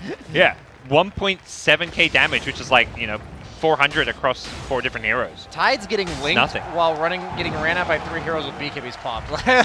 How much more useless can you possibly feel as a Tide Hunter? Yep. Like, this just feels so bad. 3 BKBs, and you're dying. Oh. And you're dead. Yep. You can see there, they're just always on the back foot. But they feel like they're going to make something happen now. They're smoked up. They know they just bought back. They got to go. Even though they don't have these buybacks to play around. Eurus in the front lines. They get the jump with the Blink Hex. The Eurus Spike follow up. The Razor gets saved by the time lapse. Gets the BKB off as well right afterwards. That's so annoying. And yeah, there's just no real play against that time lapse save, it feels like. Dire's bottom tower is under attack. Yeah, they're so far behind at this point that to kill one hero, they'll have to invest like 3 or 4 heroes worth of spells to do so. Yeah. Which means this Weaver is a problem you can't afford to address, which leaves you in a really tough, like rock and a hard place situation. Yep. It's like, are you really gonna spend 3 or 4 heroes to kill the Weaver? Probably not. You don't want to. FY tried to catch him mid, and you saw he just blinked in and died right after he did that. Yeah. I really think that death by Eurus just made this game. It was so The one in mid snowball- lane, Yeah, yeah. I think that was just irrecoverable at this point. Elephant, maybe they can find Vici out of position, but the 3 BKBs plus the time lapses, there's just so much wiggle room. They jump in on Eurus here in the mid lane. Trying to force out a reaction and response. They're stealing a lot of damage on the Razor, so Just glimpses, right? yeah. They pull him back in. They're not looking to hard commit, knowing it's that level 3 reincarnation, but again, the first time, do they commit for a second kill here? Static Storm's waiting for him. The BKBs, as he comes out, time-lapse is there to help the Razor out. Holding onto the Ravage's Yang. He is waiting for that perfect moment to catch, really, the Weaver. He needs to make sure that Weaver is in that Ravage with his teammates if they want to blow someone up. If he gets the Ravage off, he'll have to be followed up by FY as well as maybe. Yeah. And I imagine those 2 heroes have to be incredibly scared of this just TA BKB, right? Like, they might just get one-shotted. You kill that, yeah, exactly. You kill that one target, and then Well, ideally that one target I guess has to be the TA then? I'm saying that like you're gonna try to focus people, and there's gonna be a BKB TA that might just be killing you while you're Yeah. attempting to kill somebody else. He's likely gonna have refraction on, likely popping BKB, so it's probably not him that you're getting focused on. It's just there's so many deterrents to focus a specific hero. Like you don't want to focus Weaver because you could just die to the TA. You don't want to focus anyone else because they get saved by the Weaver. It just feels really awkward. Is my bestest word, I think. Things could get a bit trickier if Doom finishes a refresh, but suddenly you're looking at multiple heroes being doomed, and Elephant feeling like, yeah, things are going from bad to worse. They're just going to smoke up, try and make another bold play here, and can't blame them. It doesn't feel like they can just sit back and wait for things to take a turn for the better. It's up to them to find that opening. But such discipline. I would say both teams have been very disciplined, but Vici Gaming especially have just played a very pristine game. Yeah, their mid to late game like map movements and teamfight execution on Vici, I think is their strong suit. I don't think it's ever been the lanes. They didn't have like the best laning phase, but I don't think they've really messed up. Like pretty flawless play since the 15-minute mark, and that's not easy as a team. Like just having one player step out of position even slightly can change things drastically, as we saw what happened with Eurus. And that is not even... we haven't even had like a concern for Vici. No. Just walking around as 5, taking their objectives, not committing too hard on targets. Like you saw, they were very cautious with the Wraith King approach. Elephant, they see this Roche going down, they got to do something, but it's too late. Aegis already claimed, Radiant's bottom tower is and under they may attack. just have to tuck their tail between their legs and walk their way back to their side of the map. Check out some of these other lanes, because there's not a whole lot they can do as some Wraith King illusions will split push bottom, but yeah, Vici Gaming Radiant structures may are just be fortified. reaching that critical mass where they can take any fight they want or even go for a high ground push. Yeah, I think Eurus just needs to get like Silver Edge Abyssal at this point. I think he needs to get Radiant's middle tower enough has fallen. damage that like him plus Lion is enough to kill somebody, so that they don't have to worry about all these saves and they can maybe focus multiple targets at once. But until Eurus gets 2 or 3 items more, I don't see how they execute. And so a lot of times in Dota, when the game feels really awkward, when you don't have clear-cut answers to your problems, just get more items. That's the general correct solution there. Doom finishes Super. a refresher. What are you doing here, buddy? Yeah. Looks like they gave Doom the axe shard, by the way. Has got the upgrade, so super. I'll just hit him through the ultimate, knowing he's not going anywhere. I'm pretty sure his mindset walking up that cliff is, they could be here. Let's find out. And Yeah. he found out for sure. Seems like a lot of supports in this patch don't mind doing this. The vision game is seemingly Yeah. so important that they're willing to constantly roll the dice when they walk up high grounds. Yeah. And especially when the enemy just took, Aegis and has hit all these timings, you're not looking to fight them anyway, so it feels like getting that intel doesn't come really at any cost, other than the 300 gold bounty for them killing you. Radiant And it are provides your standing. team with the peace of mind that they can go push out top lane and also farm their entire jungle. As you see, the net worth lead for Vici was 14k, and then they killed the Abaddon, and now it's 13k. So Yeah. they actually got more out of the map on the side of Elephant, despite losing the hero there. Do Vici, are they ready to kind of really force the issue high ground, do you think? I don't know what else they would be waiting for. They have the second Aegis. All tier 2s are gone. You've got the refresher on the Doombringer.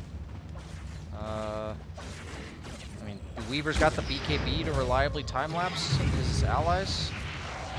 I guess they're waiting for the Swift Blink, which is 100 gold off. Okay. Disruptor's just playing the buff game here.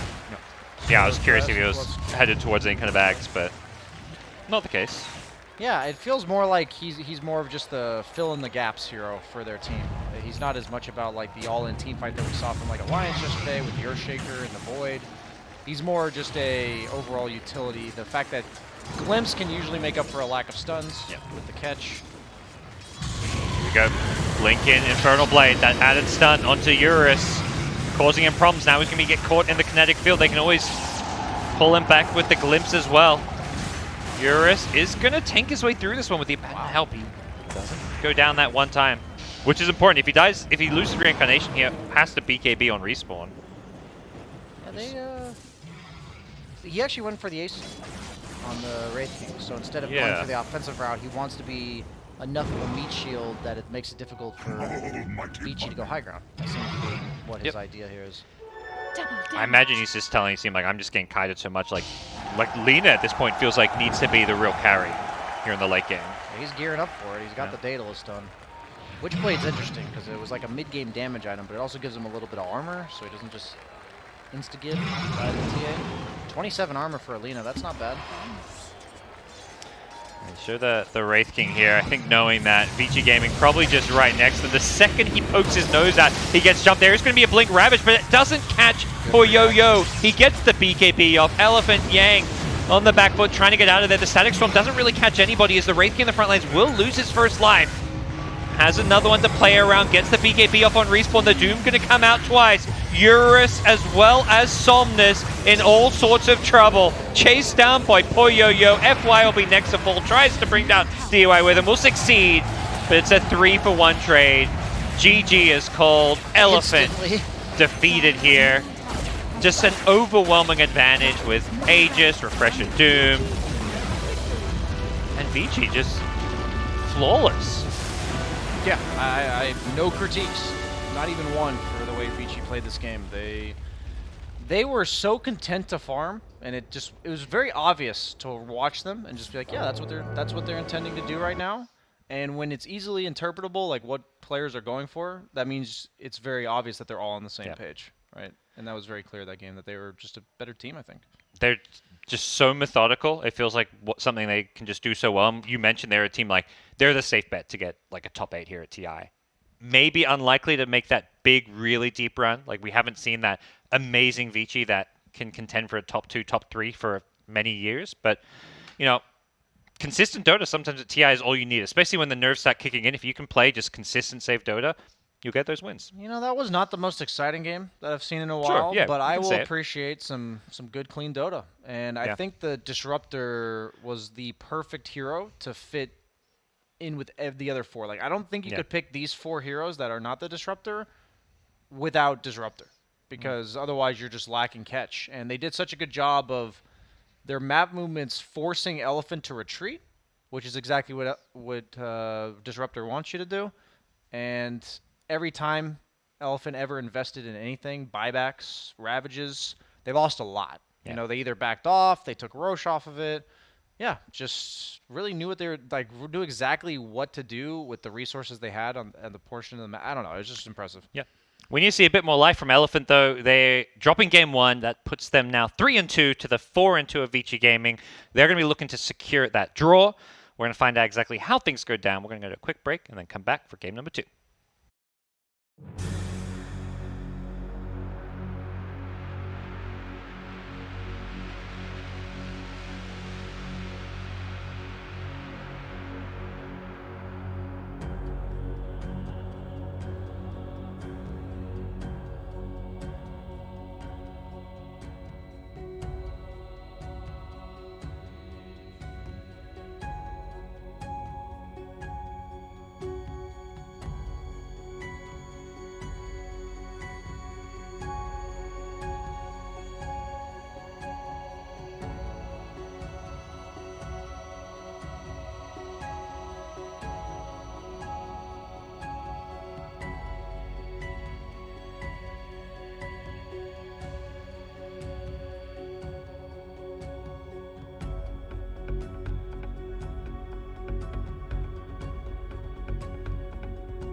Welcome back, everybody, and welcome back, Brian.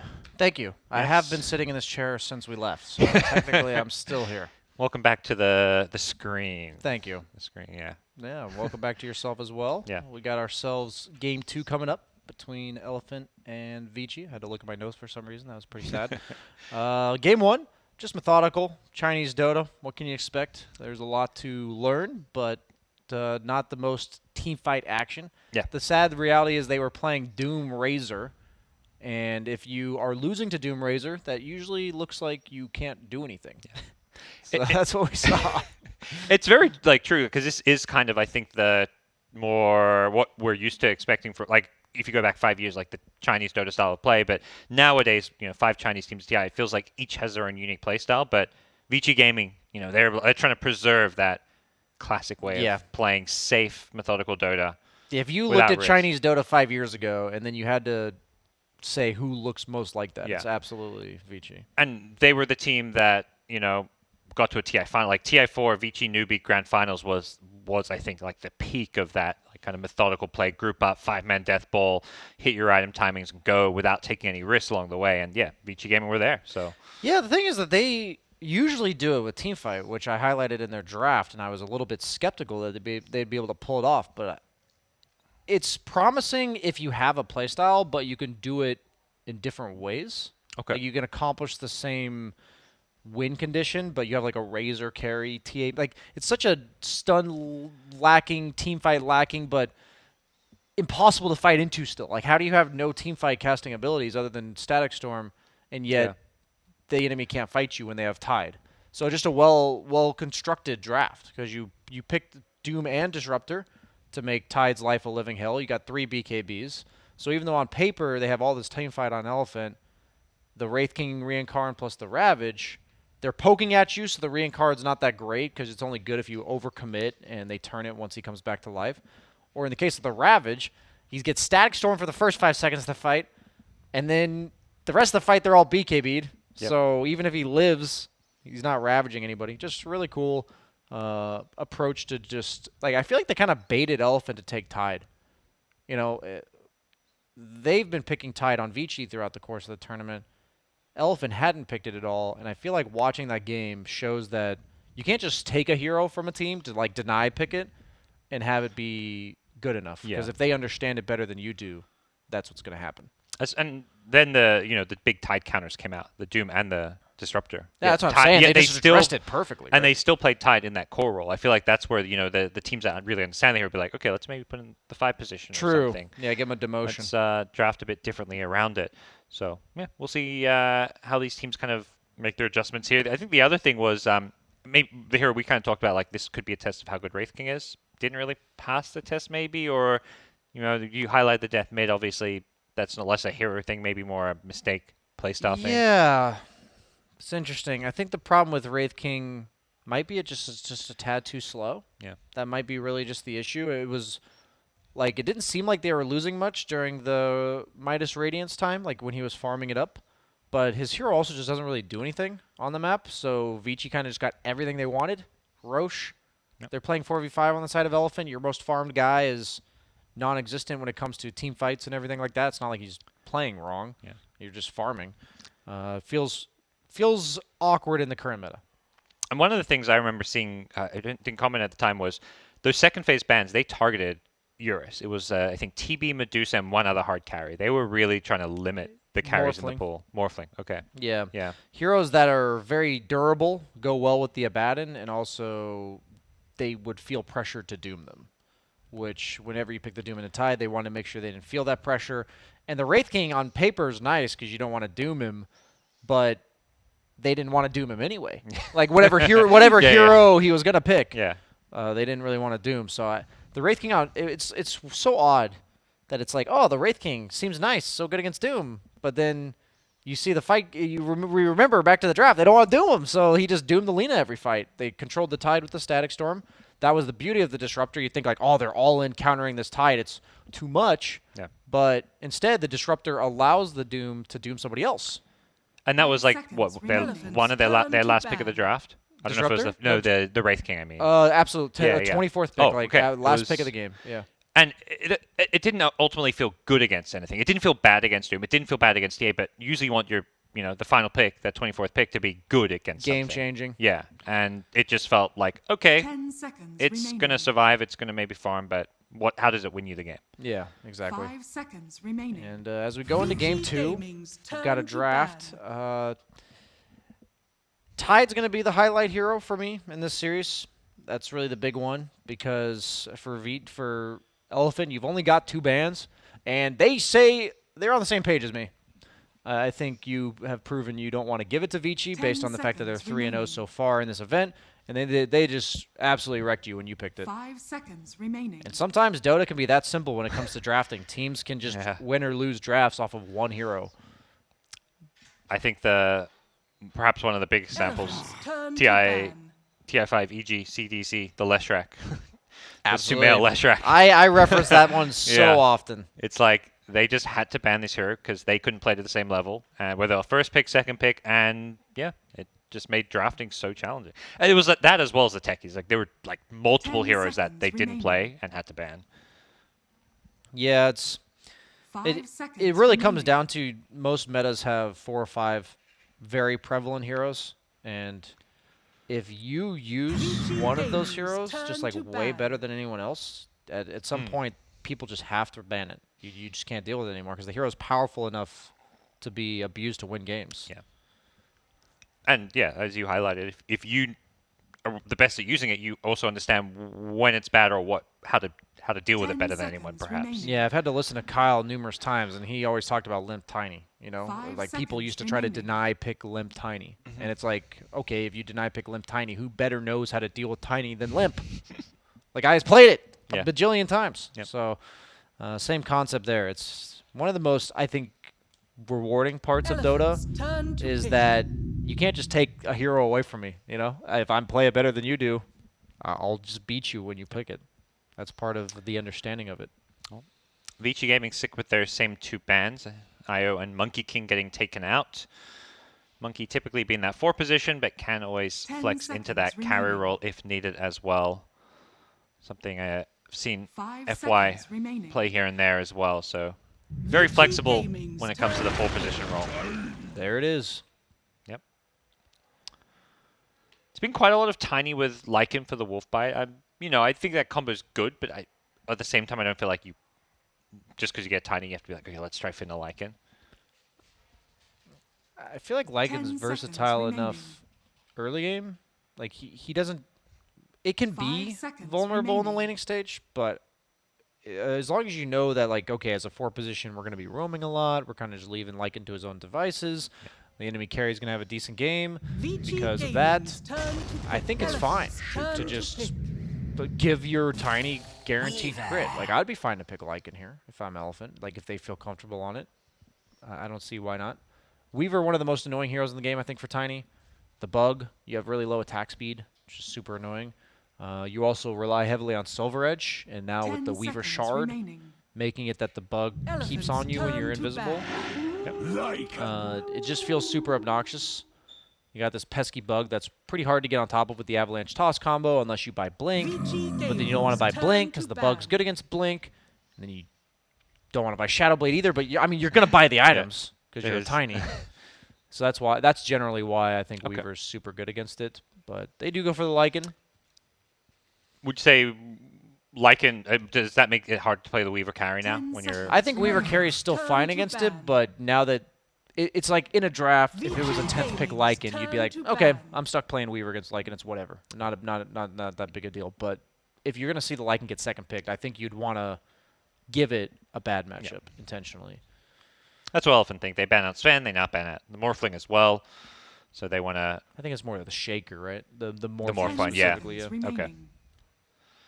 Probably lanes decent against Lycan. Morph Shaker still... I mean, obviously it's not what it once was, but... They buffed it back close to what it was at one point. They made it originally that the travel time on the Enchant Totem was higher, which inevitably on the Ags, which mainly nerfed the Morph, not even the Shaker, but they reverted it back slightly. I think in C, or like one of the most recent patches. So Shaker got a little bit of love. They also added some cleave on Enchant Totem. The attack itself has cleave, so Morphling can be pretty ridiculous with that if he manages to land the cleave. Band of the Storm. Yeah, they definitely need a backline jumper, especially if they're planning to play Weaver support. You have like Earthshaker 10 Fissure seconds counter initiation, remaining. Weaver Ags counter initiation. There might just be a core Weaver 5 that they put seconds 3. remaining. Has anyone run it 3 yet? Not that I've seen. I was seeing but- it before TI, but I Yeah. haven't seen. I don't think I've seen it yet at TI. And with the Shaker's kind of perfect here to maybe pair. That's with what I was a- thinking. yeah. Like it's a pretty scary lane, I think, for Tiny. Yeah. Weaver, Earthshaker. Could be just an Earthshaker core too. I'd say Tiny's probably one of the best melee carries though to lane against core Shaker because you don't have to be point blank range to attack. What do you make of the mid matchup between the Vici Gaming and Elephant?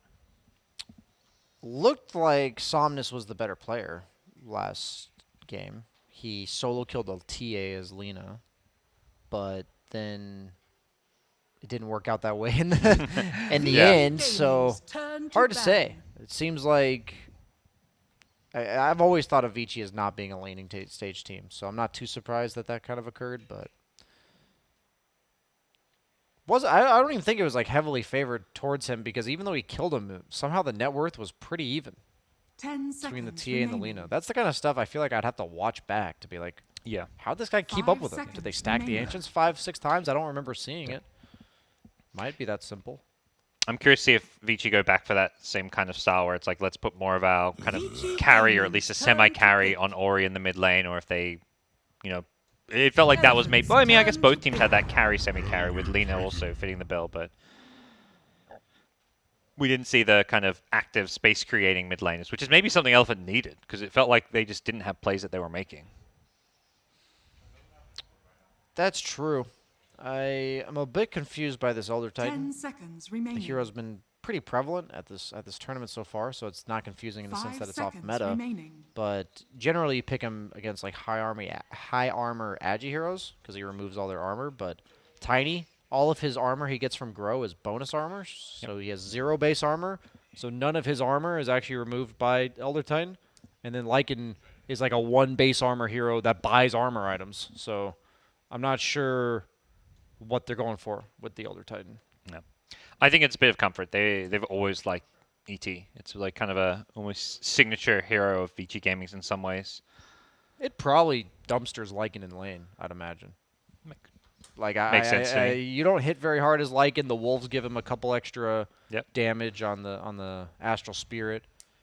Yeah, it's probably mainly just a lane secure, more team fight. You don't really have like a setup for the Earth Splitter, but you don't necessarily need it. Even just the Echo Stomp can be really annoying as a counter initiation. Also, that does put most likely Weaver into the core role, whether it's 3 or 1 position, unless we see something funky. It could be Shaker 3, Weaver 4. We had Yeah, I was gonna say those could go both ways. S4 play core Shaker yesterday. Elephants We have turn to pick. seen ET as a core once, I want to say, Ice. I don't know if there were others, but Definitely not this VG game, I don't think. I Gaming's think it's turn to the only purpose I see of it is to ruin the Lycan's lane. ooh, Phoenix. That's a hero that's been very successful this tournament so far. It was like an 80+% win rate. Not the biggest sample size, but it's I- been winning. I think Medusa looks too good here for Vici Gaming. 10 seconds It's just remaining. like right up their wheelhouse. They've Elephants got all the turn counter to initiation in battle. the world. Yeah, I don't Medusa. see what else you'd pick there. It's like, I think it's too good for them. I'm a little bit nervous for Elephant now. Okay, I was like, It's a really good Too carry good matchup finish. against Tiny. Like one of the few carries you'll just never be able to burst with your combo. You don't like win the 10 right-click battle as the seconds game goes remaining. on between you. Really, the only way Tiny's beat Medusa is 5 that you seconds focus everyone remaining. else. You kind of like kite them around the map. You never take straight-on engagements. But then you have this like Disruptor Phoenix combo that you're thinking you kind of want to take head-on engagements. Yeah, it's Vici just all of Gaming's Vici's turn lineup to prior battle. to the Medusa was, okay, you go on one of our teammates, we're going to Turn save to them or battle. stop you from chaining spells. And now they just needed the dangler. You know, they needed the person that walks in and gets all the spells cast onto them. Yep. We did see the Medusa struggle, though, against Alliance from Thunder Predator when they had the Disruptor, because you just don't ever get the Stone Gaze off. but 10 seconds remaining. Gaming's not nearly turn as to scary when they battle. don't have like the Earthshaker Void combo that Alliance had.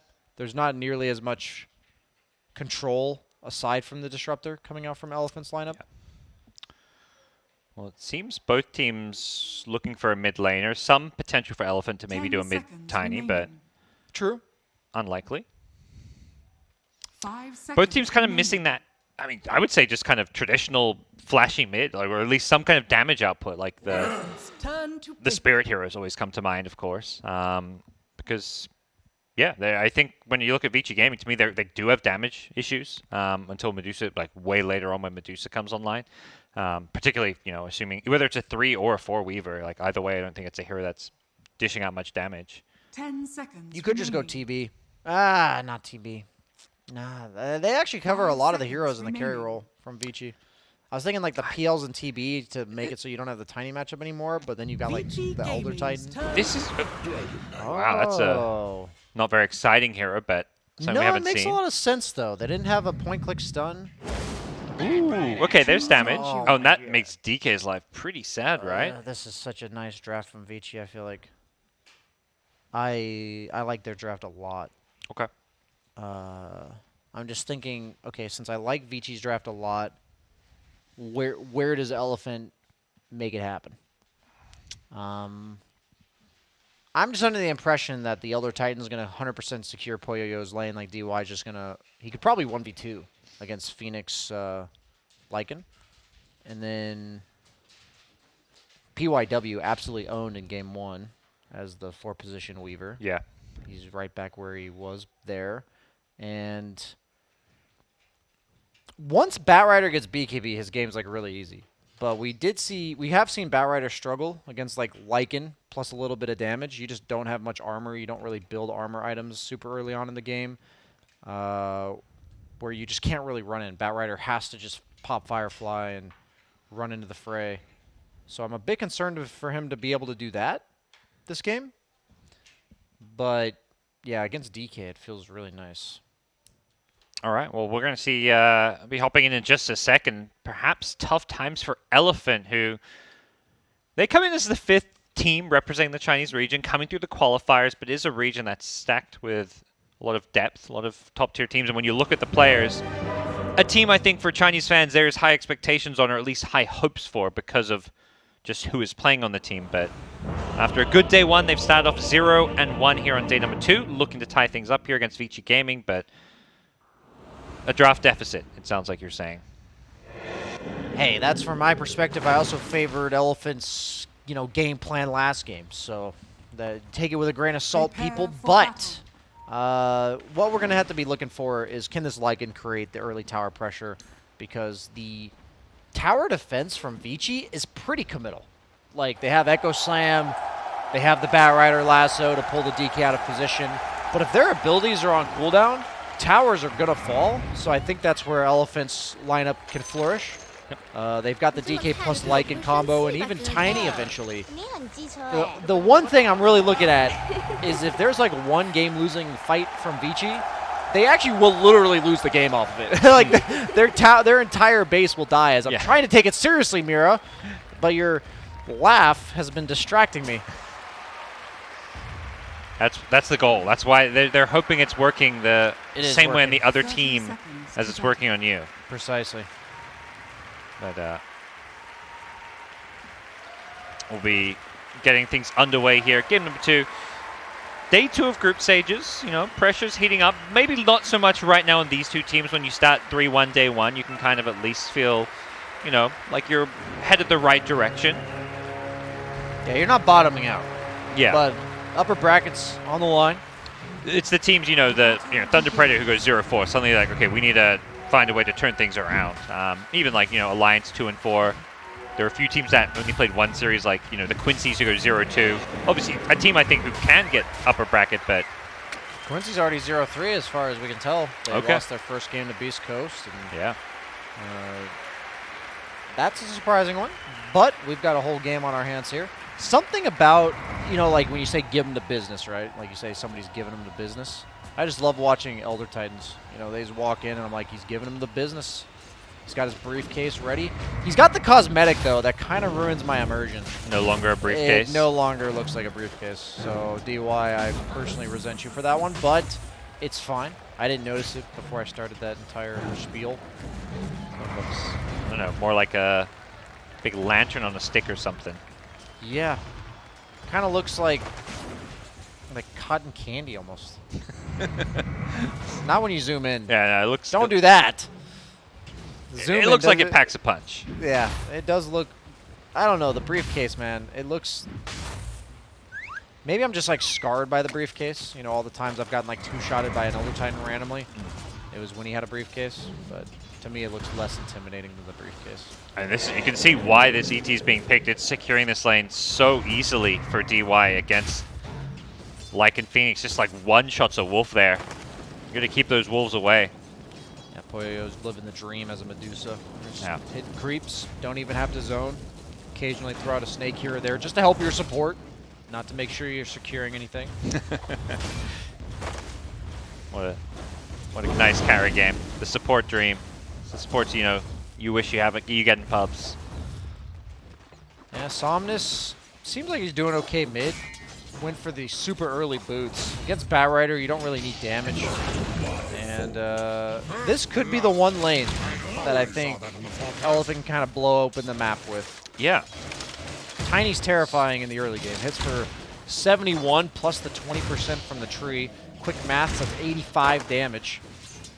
Super early on. If you manage to hit the cleave of the tree toss itself, it is 200% damage too. So now you're suddenly looking at like 170 damage if you like clip the old 11. I imagine that's how he went down there. We've seen some of these disruptors when you want to go greedy, you can get that second point in Thunderstrike or something for some serious damage output. Radiant courier has been UAW picks up where he left off last game, sniping some couriers, something he was very effective at in the laning stage. Very annoying. He's going to be a little bit careful here. Has to use the avalanche to cover his retreat. Have you ever thought like 4 position players just have to have a screw loose? They just like find pleasure in killing these couriers. Like that's just their dream, you know? They go to bed at night and they wake up thinking about how the fact that they dream of killing all these couriers. Especially the really deranged ones who are putting wards behind towers and stuff. They make their entire game around killing as many couriers as possible. Yeah, that's me and my pubs. That's you right there. Yeah, Mirana every game. And top lane, we saw FY go down. That lane we already knew was heavily in favor of Vici. On paper, it seems like it would be that way too. You know, we said the Medusa would do quite nicely there. I am surprised by this mid lane though. DK is winning against Batrider. You know, this is why I'm not a mid lane. I did not expect it to go this way, but we'll keep our eyes on bottom lane because that's where the real action is happening. PYW, one more right click, not enough. Super, the bug damage isn't going to be enough. The Shikuchi, can he get close to the avalanche? He just gets the kill. He'll die for it. Does some good damage on the Tiny, so we'll have to bring some more regen when he comes out. That's the reverse Yapsor. You feed so that your carry then gets the solo XP. Very tactical. Yep. What do you make of the outcome of this mid lane? I have to imagine that DK has enough sustain and Batrider doesn't have enough damage yet. That you can just spam breathe fire. Okay. So I could see how this would happen. Super, you see here the reverse Yapsor that we talked about, giving Eurus all that XP. I'm pretty sure you're very happy with that on the side of Elephant.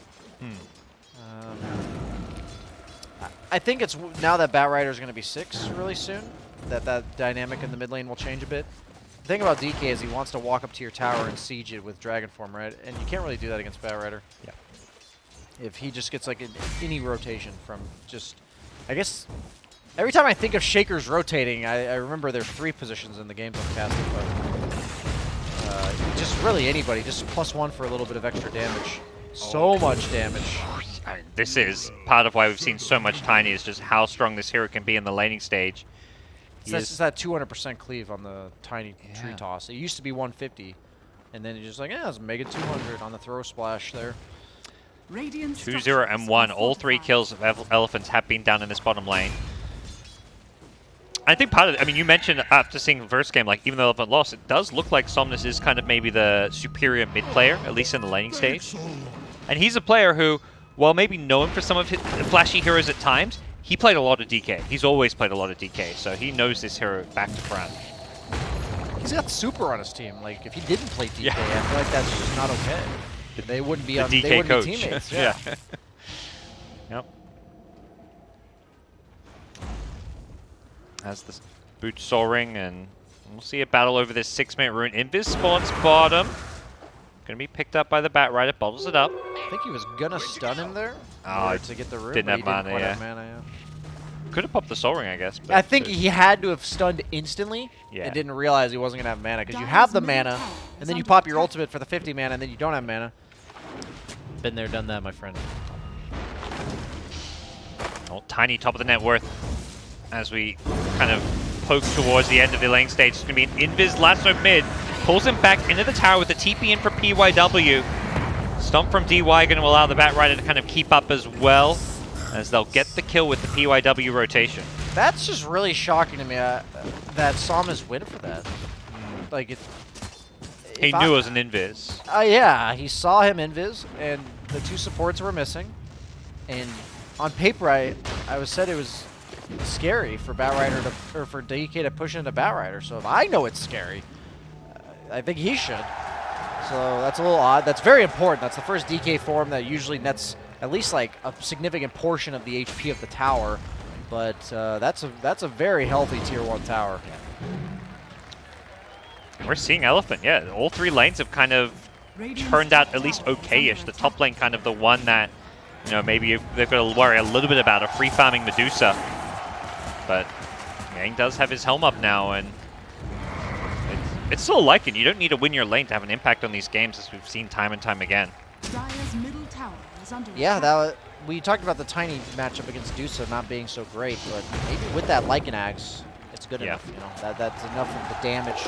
It's enough to break that damage threshold where you're not a threat to the Dusa anymore. Yeah, that is a 2-hero combo we've seen and quite a few times. It's like the new Io Gyro, I feel. It's like Dire's middle TI tower TI10 is meta. under Forget attack. Io Gyro. Lycan, Tiny is new best friends. Yeah, it's crazy. Lycan was never really picked for his axe, but now that the popular carry is Tiny, seems like that's the way this hero is built to scale. You have the Helm of the Overlord, which makes it very simple progression through the first 15-20 minutes of the game, and then your eventual impact is just making your carry hit for a Big bajillion stacks here. Yang's kind of poked his nose in, figuring out this one's going on as Ori just wants to finish farming it. Yeah, they don't have really good invade heroes here. Like, yes, Yeah. they have stuns or like damage, but they don't have stack stealers. You know, they don't have like a Storm or a Lesh or something like that where they see the stack sitting at 200 Radiant's top HP and you tower just is nuke under them. attack. Yeah. You don't have that. I guess they leech some of the experience. Yeah, but I That's think the- Batrider cares way more about the gold because he needs Yeah. that. He needs the boots of travel. Well, this is that's the second dragon form being used. Somnus not immediately pressuring the tower with it. Could perhaps look to collapse on top, but I mean Medusa, not a bad hero to just plop there and keep the tower alive, assuming you've got the ability to protect her should any kind of a dive happen. Yeah, this tower is still fully healthy. Same, it was the same story with mid lane. So these DK dragon forms haven't really been able to pressure the map. A worthy bounty. Yeah, last game there was like a similar pace, and I thought I liked Elephant's lineup more. Dire's top But Vici, tower this is just under seems attack. like they're exactly where they want to be in any game. You know, let's just be trading farm. We're gonna have all the farm we need on our 3 cores. Batrider's a farming core, needs the boots of travel, misses the bugs. Dire's structures It I think that's scouts kinda out, I guess scouts out FY's TP, which is they know that they're trying to defend. FY just TP'd in, so definitely says that Elephant aren't just going to give this tower up, and Vici Gaming may have to take a cautious approach to pushing this bottom tier 1 Dire's tower. middle tower is under attack.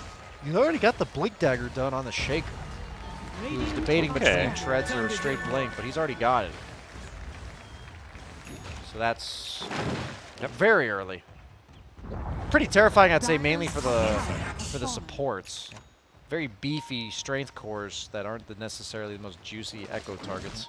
Dire's middle Well, tower is now under things attack. seem to be clicking for Elephant. Perhaps it was the first few Dragon Forms didn't really click. They just hadn't hit those key levels yet, but they quickly get the top tier 1 tower with the Lycan. Somnus admitted with a double damage. And a Siege Wagon there should be able to secure this mid tier 1 tower. The rotation coming in. Radiant structures Bat are Rider fortified. doesn't manage to connect on top of him. We'll see Somnus continue to look to stick around. They have hidden the Blink Shaker. Can he find the initiation he's looking for? Dire's Hiding in the middle trees here. Blink, Echo, Fissure to follow it up. They blow up the Disruptor before any static storm can happen as the Bat Rider goes charging in. The Egg, Supernova on top of everybody. The turnaround coming from Elephant. Can they kill the Egg in time? They do manage to burst it. Vici Gaming defending this mid lane, but now they're going to take some casualties as DY and PYW show up to clean up. 2 for 2 as PYW looking to bring down a mid-Dragonite. This would be a huge kill if he can get it. Has he got the damage? Doesn't look like it. As PYW going to have to time-lapse his way out of there. Elephant will have the last laugh, getting that 3rd kill. Killing off the Elder Titan. Huh. I really like the way Elephant's maneuvering this mid game here because they've got the Tiny as opposed to the Medusa. If you have 2 carries that are participating in fights, you'd much rather have the Tiny at this stage in the game and just overwhelming them. It feels like they had to dedicate so much to bring down the Disruptor as well as just controlling the Lycan. Bat Rider had used Firefly to defend the tower originally, so he didn't have it for the duration of that fight. That's the majority of his damage output. So he's basically just a lasso. And at that point, after the first 10 seconds of abilities casted, Elephants are the ones with the sustained damage. Yep. And they've now got themselves a 2k gold lead. Tiny sitting pretty, top of the net worth. Here's going for the standard build. Oh. Blink, initiation mid. Follow-up is there, super. Didn't get to do much the last fight because he got jumped on. He was the one that got Blink echoed. He gets to have the last laugh in mid lane as he brings down DY. That is the thing, though, because of the fact that if he echoes somebody else, they'll just get Static Storm. They have to echo Super, so that alone is pretty high impact from a support that you're forcing those spells onto you. It was good position, because he's hoping to get that 2-man echo with him plus the Dragon Knight. Couldn't quite find and connect, as we do. Dire's top tower is under Hope you guys, patience guys, we are working on fixing the Observer issue, as we hope to make things possible to, see the vision on both sides, just features. But yeah, you can see here the replay from that last fight, as even with the shapeshift wearing off, Elephant just, they seem to hit their timings a bit early here. And we're going to be back in 3, 2, 1. Perfect. Nice. Segue. Super is in some super trouble here. But gets a super glimpse off and he's still alive. Oh, the echo. Elder Leffen shows up, catches all 3. And he's going to set up a beautiful turnaround. 11x combo, 1943 damage, says the Arcana. Wait, did that say 11x for old 11? Yeah. That's so appropriate Whoa. right there. He's really embracing the name. Start the conspiracy theories. Yeah, the difference there is the fight starts on the Disruptor, but it's more like a chase from Firefly and Weaver bugs. And they try to, do the same thing as they did before on the side of Elephant, but now the Echo Slam's still available, and that's what happens. So they have to be very wary of the Earthshaker's position on the map. Ooh. Close. Yeah. Not the easiest thing to pull off. And Weaver, the way he moved was making it so that he couldn't just get an easy, perhaps, glimpse back. At least you wouldn't quite know the exact position when he glimpsed him back. Yeah, it's also that if you've traveled less distance, the glimpse will take less time. Yeah. So you don't have as much time to lay down your kinetic Radiant's field bottom static storm tower is under to let it form. I You guess, you formation articulate what I was trying to convey, but without conveying. time. I got you. Yeah. Yeah, usually if you just run away in a direct straight line, it's very easy to time the kinetic field. when they Glimpse is come back. weird. I actually don't know exactly how it works. I just know the further you've been dragged, the longer it takes, because there's like a travel speed. There's like of the a glimpse. ball of light that is your body being pulled back. Yes. Your spirit form, I think Radiant's is what it's bottom called. tower is under attack. It's not actually called that, but it sounded cool. Radiant's They, bottom tower is falling. The hope and game plan for Vici Gaming, it seems to be all about this Dusa. Is obviously keeping up, but it feels like, you know, Dusa's farm, but everybody else, not so much the case. Is that going to be a problem when it's just this, like, one core hero going into the late game? I think so, because Tiny, the Medusa has Stone Gaze, right? But the Tiny's going to be Wolf Bitten, which means he's hasted, running around the fight. Radiant Yep. are And scanning. he will probably be two-shotting everyone else on your team once we get to that stage. So that's the issue, is that Medusa, in theory, like if we look at the Radiant lineup, has a really tough time dealing with Medusa, like bringing her down. They have a pretty powerful lineup for just ignoring Medusa. And this Batrider continues to have a rough time, gets found and picked off in the mid lane. And I feel like some of your normal itemization, like you go to the Scotty Dusa and just slow and kite him, that doesn't work against the Wolf Yeah, 5. he's gonna have to go like Daedalus. He's gonna have to make himself a threat. We may not even get to that point, as Elephant are playing way faster tempo than what we saw last game. They are pushing forward, Under attack. setting the pace themselves, utilizing, you know, they've got the Lycan. They're the ones, and Lycan and DK, the pushing power of these two heroes in the mid game is something Vici Gaming just don't have an Dire's answer for middle right tower now. has fallen. If Bat dies again, that's just a lane of Radiant's racks, bottom tower is because under attack. the lasso threat of like dragging somebody out of position is crucial for preventing Elephant from just walking into your high ground. They have Tiny DK, Lycan. Like this is some of the most building damage heavy lineup ever. So we have to be much more Dire's careful. top tower is under Getting attack. picked off there by the blink stun of the DK. I've also always felt like games like this, when you're on the back foot, having a 4-position Weaver does not feel nice. It's like a hero that is super high impact in games that are like even or you're ahead, but when you're behind, the hero just feels useless. Yeah, it's. I don't even care what like the net worth says. If your team's the one making the moves, you could even be behind, but as long as you feel like you're in control of the map. But in this case, like yeah, what does he do? You know, he doesn't have Ags yet. He's not like saving anybody. You're more of like a +1 support that like connects to things. But if nobody's doing anything to connect to, then what are you for, you know? I was trying to do like a Connect 4 thing there from like my childhood, but it just didn't work. BKB on that. Nice try. Yeah, thank you. It was A for effort. But the Batrider BKB, I mentioned in the draft, he needs it real bad. Yeah.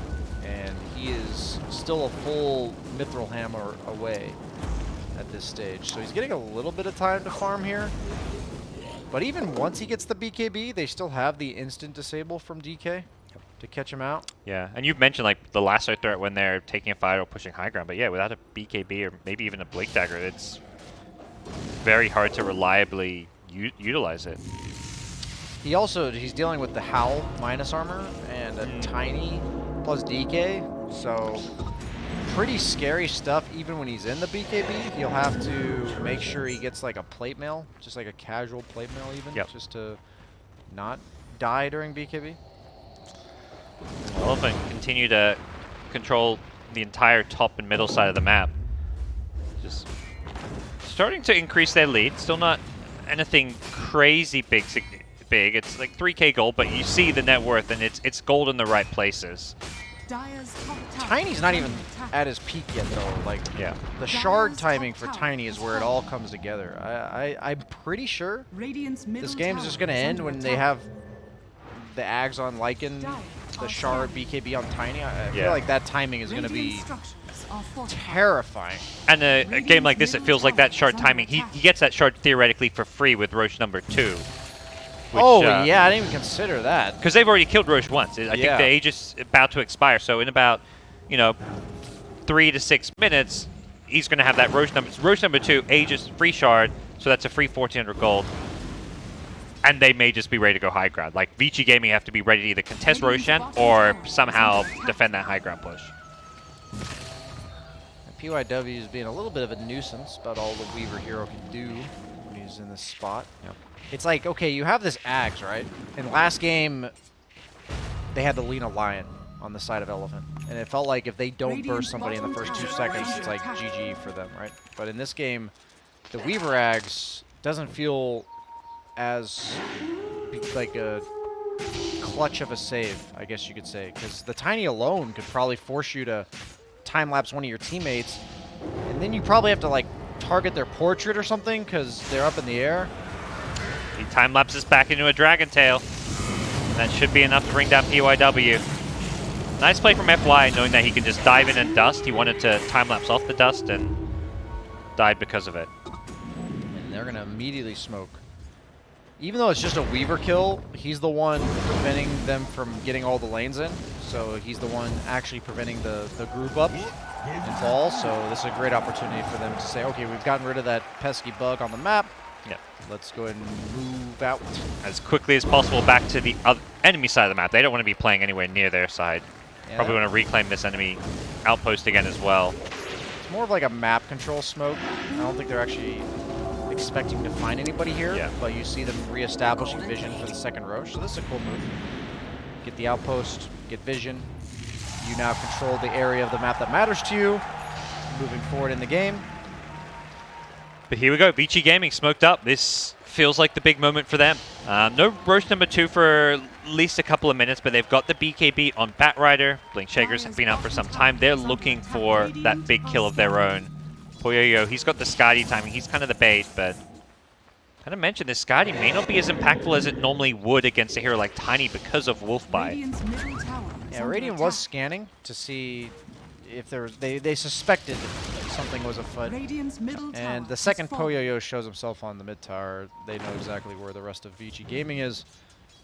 And a little bit of just back and forth here between the smokes. Like, neither team feels comfortable letting the other team see them, really. So that's, I like this. Smoke from Elephant, then a smoke from Vici, and now another smoke from Elephant.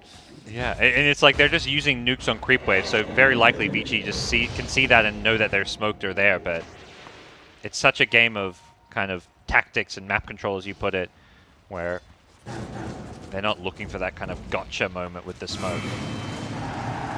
Both teams being very evasive when they are not the team that's smoked. Batrider's like quickly flying out top because he did see Vici, or excuse me, Elephant mid earlier, so it's like travel time. You know, if they smoke to me, I've got 20 seconds to clear this wave and quickly back off. While they also farmed the majority of their triangle, but Eurus actually managed to yoink the Ancients. We saw how EG played that similar playstyle with the Tiny, where you don't farm as fast as some of these other carries before the shard, Radiant's bottom tower but you can is just under invade their attack. triangle and take it. Sorry. Oh. They found PYW once again, still trying to be that pesky split-pushing Weaver. Going to the Sagstorm, okay, there's the detection, comes a little later, but Radiant's bottom It's tower not Maybe. easy to be a pesky bug when you just get glimpsed in static storms. yeah. And there's Very this, powerful catch. this Shadow Blade Tiny who's just gonna, or Silver Edge Tiny who's just gonna look to find you whenever, and caught in a couple different places at once. They do get this stomp. That's gonna help keep the Batrider alive. He's got a BKB and he's gonna be forced to use it because of the glimpse. At least he had an Arcane Rune running, Okay. so it's not the cooldown aspect of it that'll be punished. Yeah. I think. They get a toss back on Poyoyo's Medusa. They're a splitter there as well, but they're not looking to follow this up. They're just looking for full retreat. Eurus trying to go in with that wolf bite. Blink, Echo Slam. Have they got the damage? Doesn't look like it with the Supernova Sunray. They want Poyoyo. At least they want to try and take this fight. But Tiny, trapped in the base. The Fissure blocking him in. Just goes down. That's not your Got- base, Eurus. Way too overconfident. They've got a lasso to stop the Phoenix from TPing out. They're going to clean up here if they get a few more kills. The Glimpse away going to stop the Shaker perhaps from catching more, but Batrider finds and catches up to Super. Vici Gaming have got 3, and that is a huge time to win a fight because this second Roshan we talked about, that's the big timing for Elephant, getting that free shard and just having an Aegis to maybe go high ground with you. It's a Tiny, but suddenly a lot of momentum swings Vici's way. You know, sometimes when you go out to the bar and Radiant's you middle see the tower cute is under girl and attack. you're thinking about pulling the trigger and seeing. Dota viewers, remember Dota viewers. Yeah, okay, I'm trying to be as relatable Okay. as possible to them, but I understand this is probably hypothetical for most of them. You're not sure if you can muster up the courage, you know, to put yourself out there. Okay. And all I'm trying to say is next time I'm in that situation, I want whatever Eurus is drinking right now. Because he is at the tier 3 towers in his own little world. Radiant are Courage scanning. for 1,000 men, you Yeah.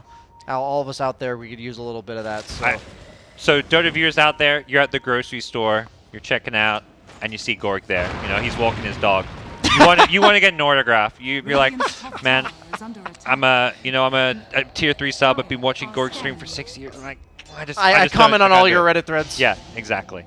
But you just don't have the courage to do it. You channel your inner Eurus. That was really, really good of connecting the situation that I created to the audience at hand. Yep. Impressive. I try. A little bit of desynergy there. The flame break from the Batrider pushed Eurus out of the stomp from FY. Definitely a bit of a wake-up call for Elephant.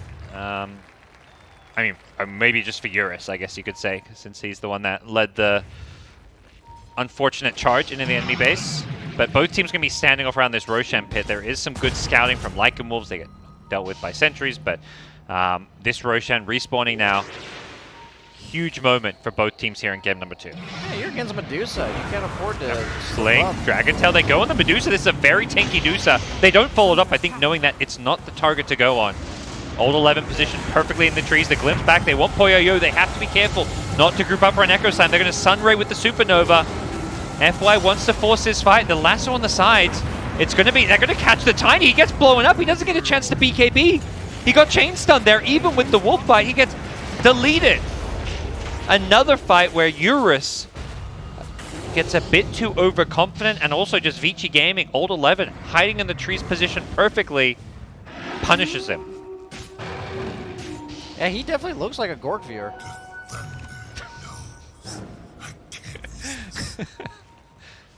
To go along with your analogy there, but I don't know what Eurus. I don't know what Eurus is doing over there. Oh, so it's not Eurus playing. There we go. Yeah. Somebody subbed into his body for this one. Yeah, he's been. He needs to exercise whatever's inside of him right now. They don't have detection. They're being scouted out here by the Lycan Wolves. For now, they're just looking to delay this. Tiny respawning. They dusted the Lycan Wolves. They're ready to take this fight on the Elephant side. Can they get in there in time? Roshan getting low, very low. Yang gonna pop the Wolf Bite. They're going and looking for the Tiny. The Fissure is there to cover the Roshan as Poyoyo picks up the Aegis. Can they get anything on the retreat? The Tiny takes out the Batrider. Glimpse back onto the Medusa. Poyoyo tries to Manta dodge it, but pops it a little bit too late, so he's going to be pulled back in. Batrider fighting back, knowing that Poyoyo is in all sorts of trouble here. Doesn't have the mana here as Tiny, just wreaking havoc on the backlines. Finds the Shaker, takes him out. He's just ignoring the Medusa for now, and that's a buyback from Batrider. He's dying a second time, potentially. Has the BKB. Great Echo Stomp to stop further chases here, and Tiny now losing that wolf form is a bit slow as the Echo Slam from Old 11 hits 3. That could set things up for Elephant to buy back and look to turn this fight once again. Somnus with the BKB TK in the front lines. They pop Poyoyo's first life, but they've got to find some new targets here. And Eurus getting slowed down by this Scott. He just doesn't have the mobility without that Lycan form. And it looks like Vici Gaming for now holding steady. They have lost the Batrider a second time. It's going to be a dieback, but they do finish off the Weaver. As the chase is now on, FY caught in the middle of everything. Vici Gaming get a 3-for-1 trade here in the end. Sorry, not the Weaver. It was the Disruptor they finished off there as multiple diebacks from FY and Super and the Batrider. A chaotic fight. Who won that fight? I would definitely say Number say Vici. the Medusa. Yeah, I'd definitely Okay. say the fact that one carry died and the other carry didn't. I mean, yeah, he lost Aegis, but they're still alive. Yep. He's got the Butterfly done now. Super powerful. Tiny doesn't want to buy MKB. All the Lycan summons. DK's not going to buy Radiant's middle MKB. tower The has fallen. attack speed against the Phoenix. That's a really good item this game. For all the reasons I mentioned. And I don't know if they're going to eventually be able to deal with him, because once he hits the point that he kills Elephant before they kill the rest of his team, that's when the game becomes pretty unplayable, because that's their strategy, right? You're seeing it. They're pretty much seeing Eurus just wrap around the back lines and kill everyone else. But eventually, Poyoyo will be dishing out the deeps himself. Radiant's top tower. Feels like a lot of the deciding factor of these team fights is just like Shaker and whether or not he gets found or caught. We'll see it again here. Old 11. Does a lot of damage from that enchant totem. An amazing Echo Slam I think is coming up. No, it Oh, was here. at the very beginning of this clip. Okay. This was the aftermath. But yeah, if he can hide and catch Tiny pre-BKB with like a Blink Echo Slam, even if he's in that wolf form we've seen, they can burst him down. Absolutely. The chain disable from that plus the lasso is more than enough to kill a Tiny. And we're seeing the Medusa not make the same mistake that Thunder Predator made yesterday. MNZ didn't buy a BKB, Poyoyo against the Disruptor. I felt like the Medusa without the BKB versus Disruptor was really tough. Yep. You just... He's got it. You have to pop the Stone Gaze in the fight at some point, and it's worth so much to be able to do so, and he's going to buy that BKB fourth item. All right. Super important. Like, yeah, they have other stuns and stuff, but it's almost purely for the Disruptor, I think. Well, suddenly it's Vici Gaming with a 4K gold lead, and they were struggling to stay in this one throughout the early to mid game, but a very different story now here. Yeah. That one makes you shudder real quick.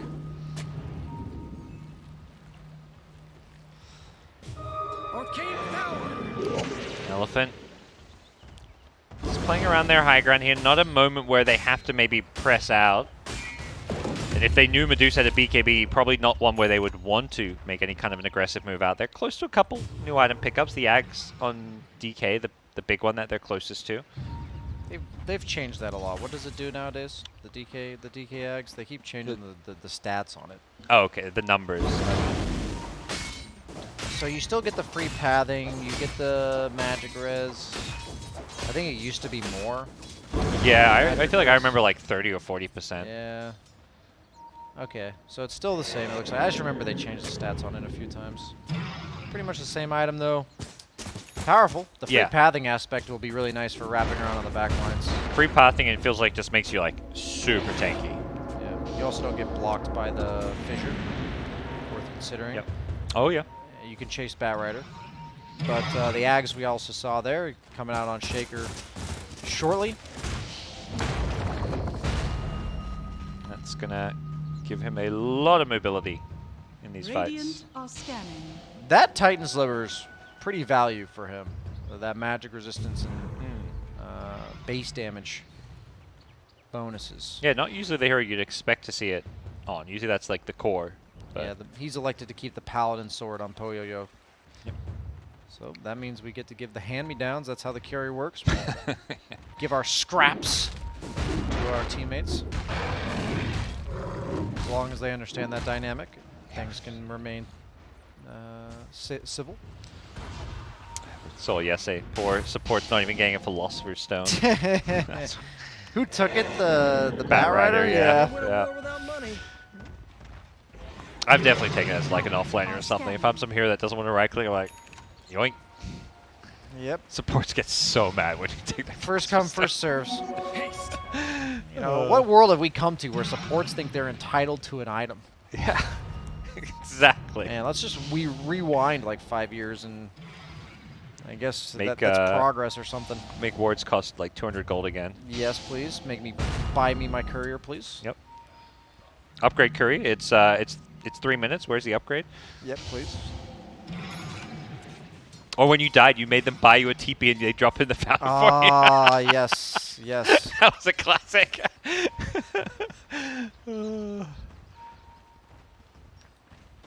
Can't think of any others off the top of my head, but yeah. Those are the big ones. Quality of life for supporting has come a long way. Somebody at Valve is a support player. They were not having it. Stacking gold. Yeah, if they were core players, these changes would have never happened. So things entering a bit of this stalemate, and it is what, waiting for Roshan right now. Is that kind of why things are entered this lull? Well, the team that's winning has a Medusa, so that means usually when the team that's winning, the hero that's winning dictates what's going to happen in the game. Okay. And Medusa is a Medusa. I Well, think that's pretty much it. Elephant, they're instead of letting this slow pace dictate how things go, they're going to look to make a jump themselves. Somnus goes in with the Blink Dragon Tail, finds the Weaver, Static Storm follow-up. Had they got the damage to bring him down before a time lapse? PYW Ooh, doesn't get the time lapse off. animations. He was so close, but they've got the lasso. They're focusing down the Tiny. Oh no! Eurus, he's dead again. The control is just too much for him. He's going to buy back and look to re-enter this fight.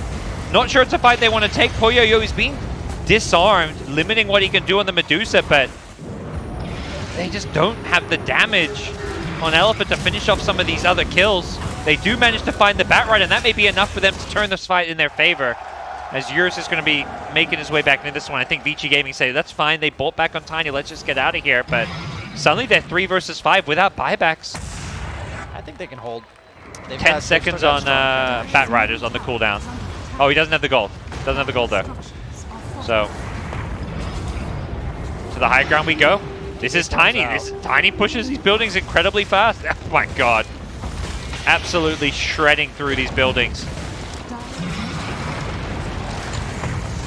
And all they can do is hope to delay this with the Medusa in the front lines. They take the melee Rex. They look to get up, but Eurus, locked in by the fissure, gets the wolf bite. No BKB. And just trying to use this for the retreat.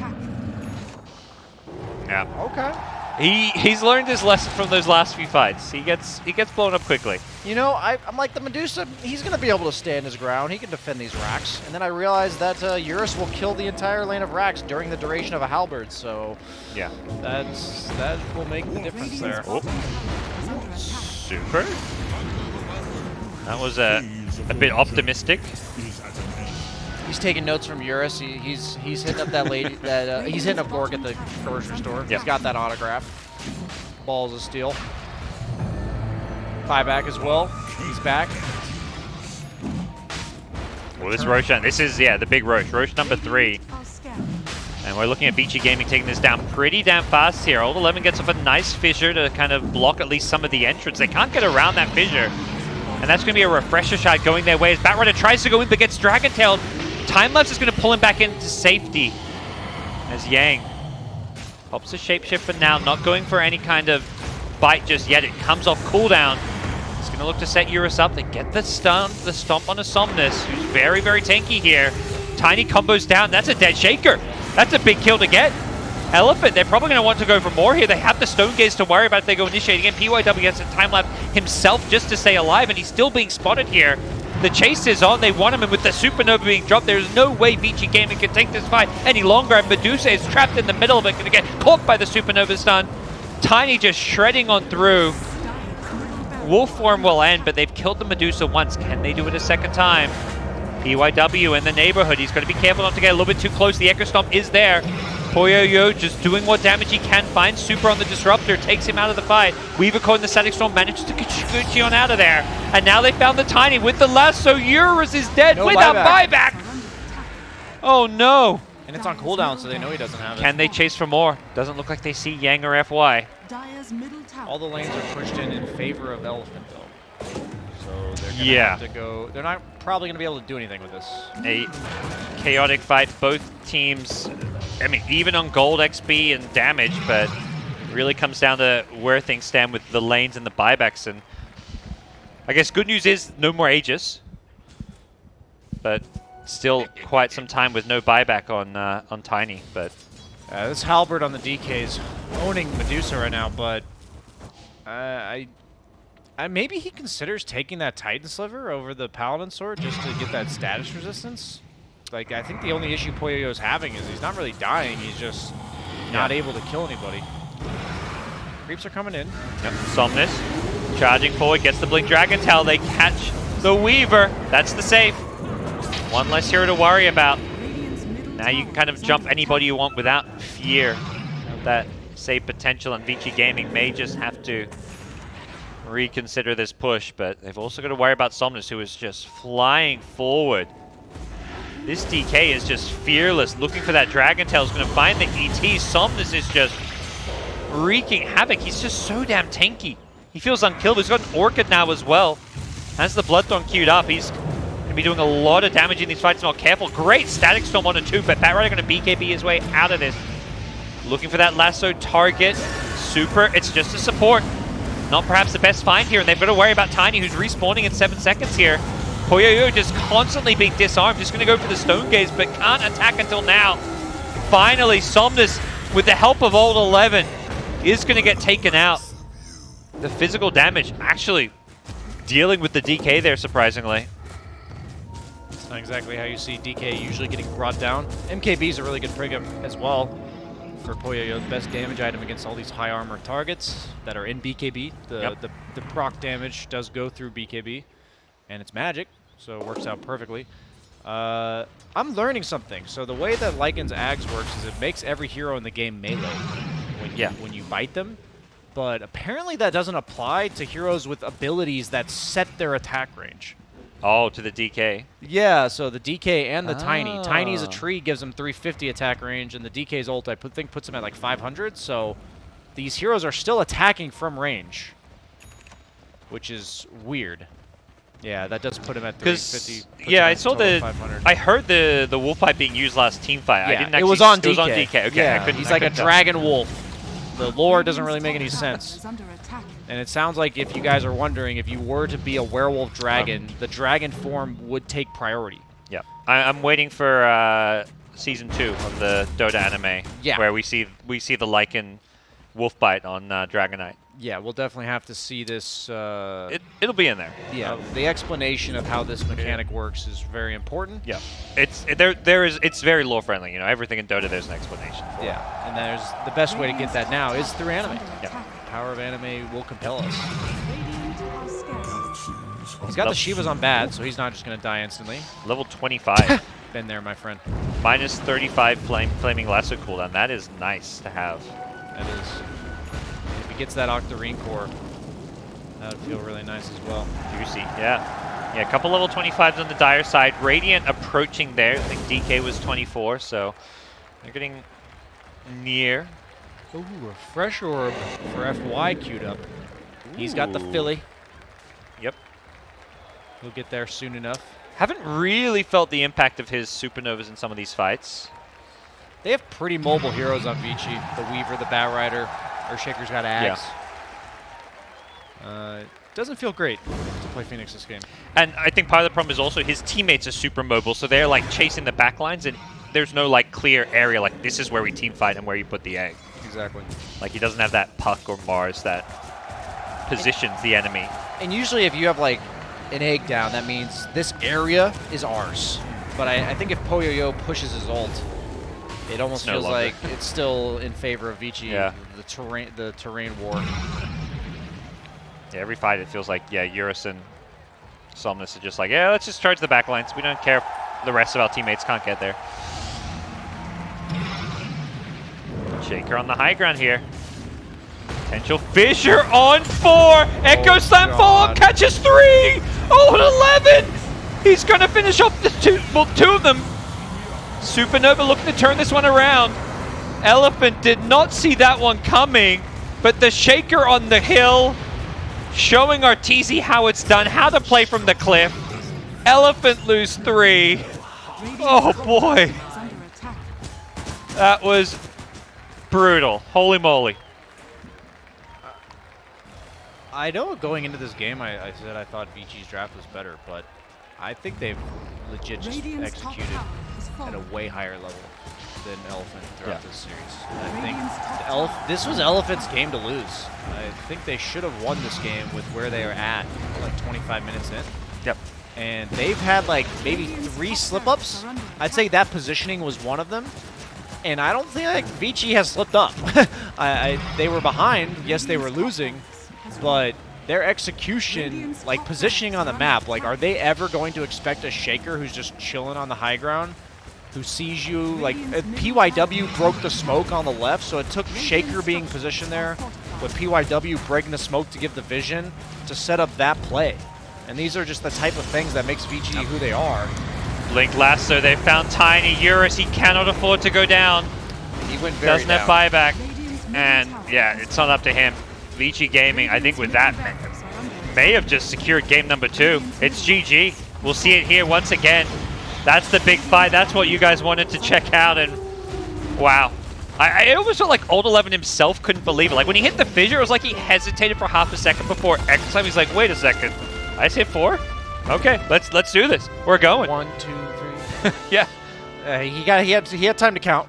That was quite the exclamation mark on game number 2. Yeah, that was sick. I mean, that's just such a way to end the game in Vici fashion.